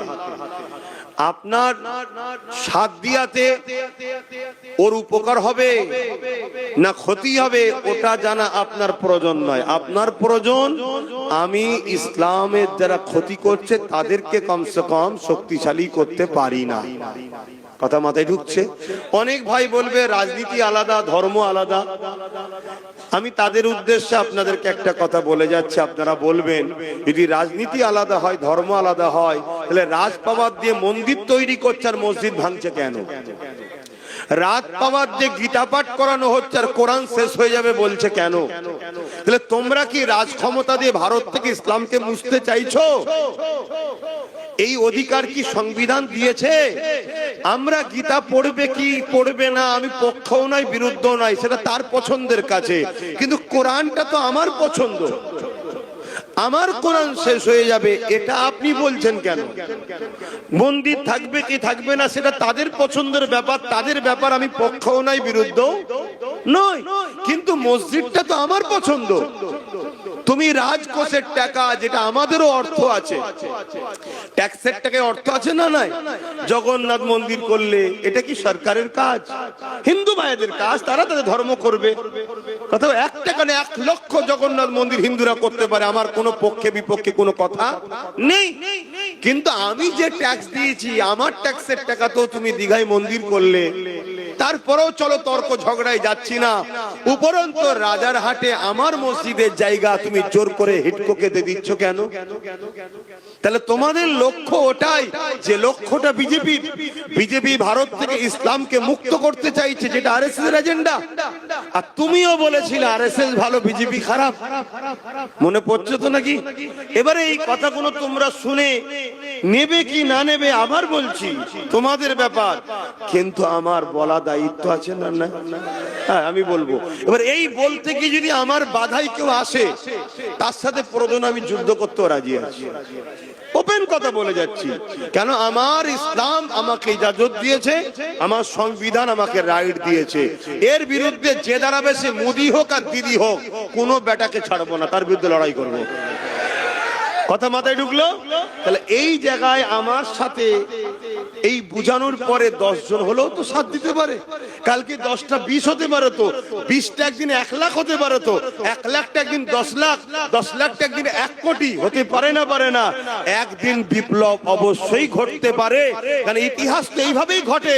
তাই আমি আরো একবার বলছি, আমাকে বিশ্বাস রেখে আমি যে কথা বললাম আমার ছোট ভাইকে রাজনীতির বিষয়ে, ধর্মের বিষয়ে তো আমার সাথে আপনারা আছেন, আমার আরো বাপ ভাইদের সঙ্গে আছেন, রাজনীতির বিষয়ে আপনারা নওশাদের সাথ দিতে রাজি? হাত তুলে বলুন, দিতে রাজি আছেন? আলহামদুলিল্লাহ। এবারে বলতে পারেন জলসাতে কথা বলছেন কেন? নেতারা যখন রাজনীতি ছেড়ে দিয়ে ধর্ম মিটাতে নাবে ধর্মগুরুদের, তখন ধর্মের জায়গা থেকেই তো বলতে হবে। তা আমরা তো আমাদের তো জায়গা এইটাই, ঠিক তো নাকি? আমাদের তো অন্য জায়গা নেই, এই জায়গা থেকেই তো বলতে হবে। তা ইমাম তো মসজিদ থেকেই বলবে যে দেখো, যদি তোমরা না নিজেদের রাজ পাওয়ার তৈরি করো, যদি তোমরা 60, 70, 80, 90, 100টা নিজেরা এমএলএ না বানাতে পারো, তাহলে তোমরা শেষ হয়ে যাবে। আর তোমরা যদি 60, 70, 100টা এমএলএ বানাতে পারো, বাকি যা থাকবে 194, বাকি সব ভাগ বাটোয়ারা করে লিগে যা তোরা। তারপরে যেই সরকার করুক আমাদেরকে সাথে নিয়ে করতে হবে। আর আমরা যখন কোন সরকারের পার্টনারে থাকবো, সাথে থাকবো, আমাদেরকে কেউ মিটাতে পারবে? 215টা দিয়েছো, 215টাই মমতার, আমাদের নয়। কিন্তু আজকে যদি ওই জায়গায় 100টা আমাদের থাকতো আর 115টা যদি ওর থাকতো, তাহলে একসাথে দল করতে হতো। তাহলে এই যে চেয়ারে বসে আছি, 4টে পায়া, 3টে ওর থাকে, একটা আমাদের থাকলে ওই চেয়ারে বসে বলতে পারতো দিল্লি চলে যাও। এই জন্য আপনাদেরকে বোঝাচ্ছি। আর একটা শেষ কথা, আমার ভয় হচ্ছে, আমি তো চারিদিকে গিয়ে যেটা দেখছি, শুধু মুসলমান নয়, অমুসলিমরাও নওশাদের সাথে সাথ দিচ্ছে। আর রাজনীতির নেতা এমনই হওয়া দরকার যে শুধু মুসলমানের নয়, জনগণের হবে, যেটা নওশাদের মধ্যে আছে দেখছি। কথা বুঝে আসছে? আমি কিন্তু একটা ধর্মগুরু হিসেবে কথা বলছি, কথা বুঝে আসছে তো নাকি? কিন্তু ও রাজনীতি হিসাবে ওর মধ্যে সর্বধর্মের মানুষের জন্য লড়াই করছে না করে না? ওটাই হওয়া উচিত, ওটাই হওয়া উচিত। কেন? জনপ্রতিনিধি জনগণের, ধর্মগুরু ধর্মের লোকের, ঠিক না বেঠিক? হ্যাঁ। তো সেই জায়গায় আজকে অমুসলিমরাও তার সাথ দিচ্ছে। এই যে সবাই ওর সাথে ছুটছে, তো এইটা কিন্তু কেউ ভালো নজরে নিচ্ছে না, কেউ ভালো নজরে নিচ্ছে না যে একটা মুসলিম ছেলে সর্বধর্মের মানুষের নেতা হবে, এটা কিন্তু ভালো নজরে কেউ, বলবেন তো, লিখছে না। তাই আমার ভয় হয়, হয়তো দেখা যাবে আগামী দিন যাতে ওকে ডাউন করা যায়, এর জন্য অনেক ছোট ছোট মুসলমানদের মধ্যে থেকেই আবার দল করিয়ে দেবে। এলে তুই কিছু টাকা লিজা, একটা দল করলে, এলে তুই লিজা, শুনছেন তো নাকি? কেন? যাতে করে আমরা টুকরো টুকরো হয়ে যাই। টুকরো টুকরো হয়ে গেলে ক্ষতিটা আমাদেরই হবে। এরকম লুবি মুসলমান আছে না নাই? বলুন, আছে না নাই? একটু সাবধান হন। সময় এলে আপনাদেরকে বলবো। একটা কথা বলছি, একটা কথা বলছি, আবেগে হুঁশ হারিয়ে ফেলো না, জোশ আনো, হুঁশ হারিয়ে নয়। আমরা বড় আবেগী, এই আবেগের জ্বালায় আজকে মুর্শিদাবাদের লোক যেখানে দেখছে সেখানে পিটছে। মুর্শিদাবাদের লোকে দেখার খোঁজলাও একটু চারিদিকে, শুনছেন তো নাকি? অতএব একটু বুঝে বুঝে পা ফেলো। আল্লাহ রসুল বলছে, কেউ পরিবর্তন হয়েছে চট করে বিশ্বাস করতে যেও না, আগে তাকে দেখো। পাহাড় সরে গেছে বিশ্বাস করো, কেউ পরিবর্তন হয়েছে বিশ্বাস চট করে করো না। আমি কারো নিন্দা করছি না, কিন্তু রাসূলুল্লাহর হাদিসটাকেও মাথায় রাখা দরকার আছে না নাই? কেন আমাদেরকে দেখতে হবে? হঠাৎ করে একটা লোক এখানে ওখানে ওখানে ওখানে চারিদিকে ডাল দিয়ে ঘুরে হঠাৎ করে সে এসে বলল, আমি মুসলমানদের দরদি, একটু আমাদের ভাবা দরকার আছে না নাই?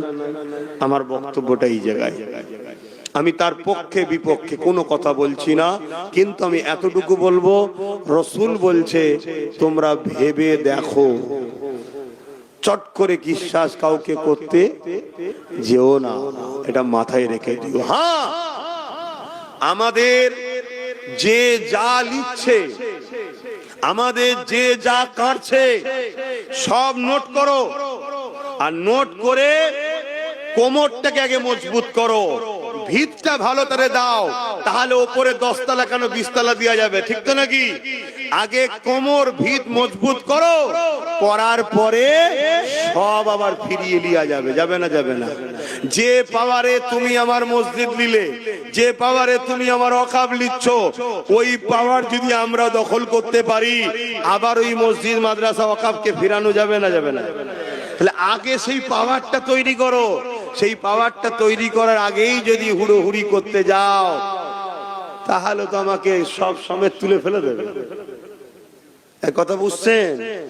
একটু বুঝে বুঝে পা ফেলো। কথায় কেউ কষ্ট পেয়েছেন, আসেন তওবা করি। বিসমিল্লাহির রহমানির রহিম।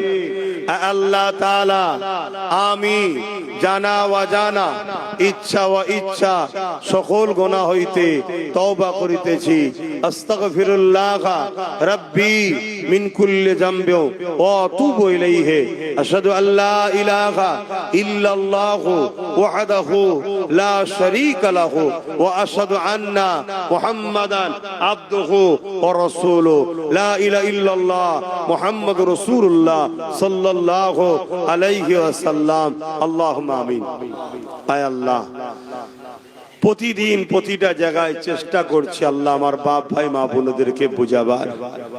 আল্লাহ ফাইসাল্লাহ আপনার হাতে। আল্লাহ আপনি আমাদের জীবনের গুনাহ মাফ করে দেন, আমাদেরকে নামাজি মুত্তাকি পরেজগার বানান, সমস্ত বুরাই খারাপ রাস্তা থেকে দূরে রাখেন। আয় আল্লাহ, দিদারে কাবা দিদারে মদিনা শরীফ যাওয়ার তৌফিক দেন। যে যায় মাহফিলে শরীক হয়েছে আল্লাহ,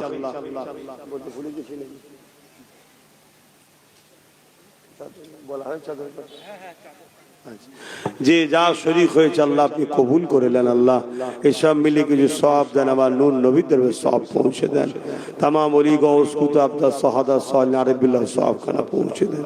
আয় আল্লাহ, আল্লাহ আপনি আমাদেরকে মাফ করেন। আল্লাহ একটা বার আপনি আমাদের ক্ষমা করে দেন। আল্লাহ নিজেদের পায়ে আমাদেরকে দাঁড়াবার তৌফিক দান করুন। আল্লাহ আয় আল্লাহ, আমাদের প্রত্যেকের জীবনের গুনাহ খাতা মাফ করে দিন, প্রতিটা মা বোনের সংসারে শান্তি দেন। আল্লাহ আল্লাহ আমার লাখো লাখো ভাই পরিবর্তন হচ্ছে, আল্লাহ তাদেরকে প্রকৃত পরিবর্তন হওয়ার তৌফিক দান করুন।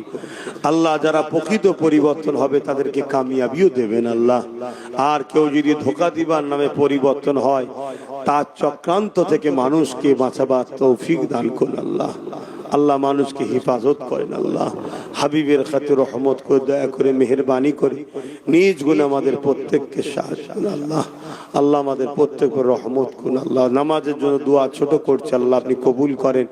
আমিন আমিন। লা ইলাহা ইল্লাল্লাহ মুহাম্মাদুর রাসূলুল্লাহ। এই শীতের বেলায় সময় থাকে না, মসজিদ কদ্দুর এখানে নামাজ যাবে, এখানে একটা নামাজ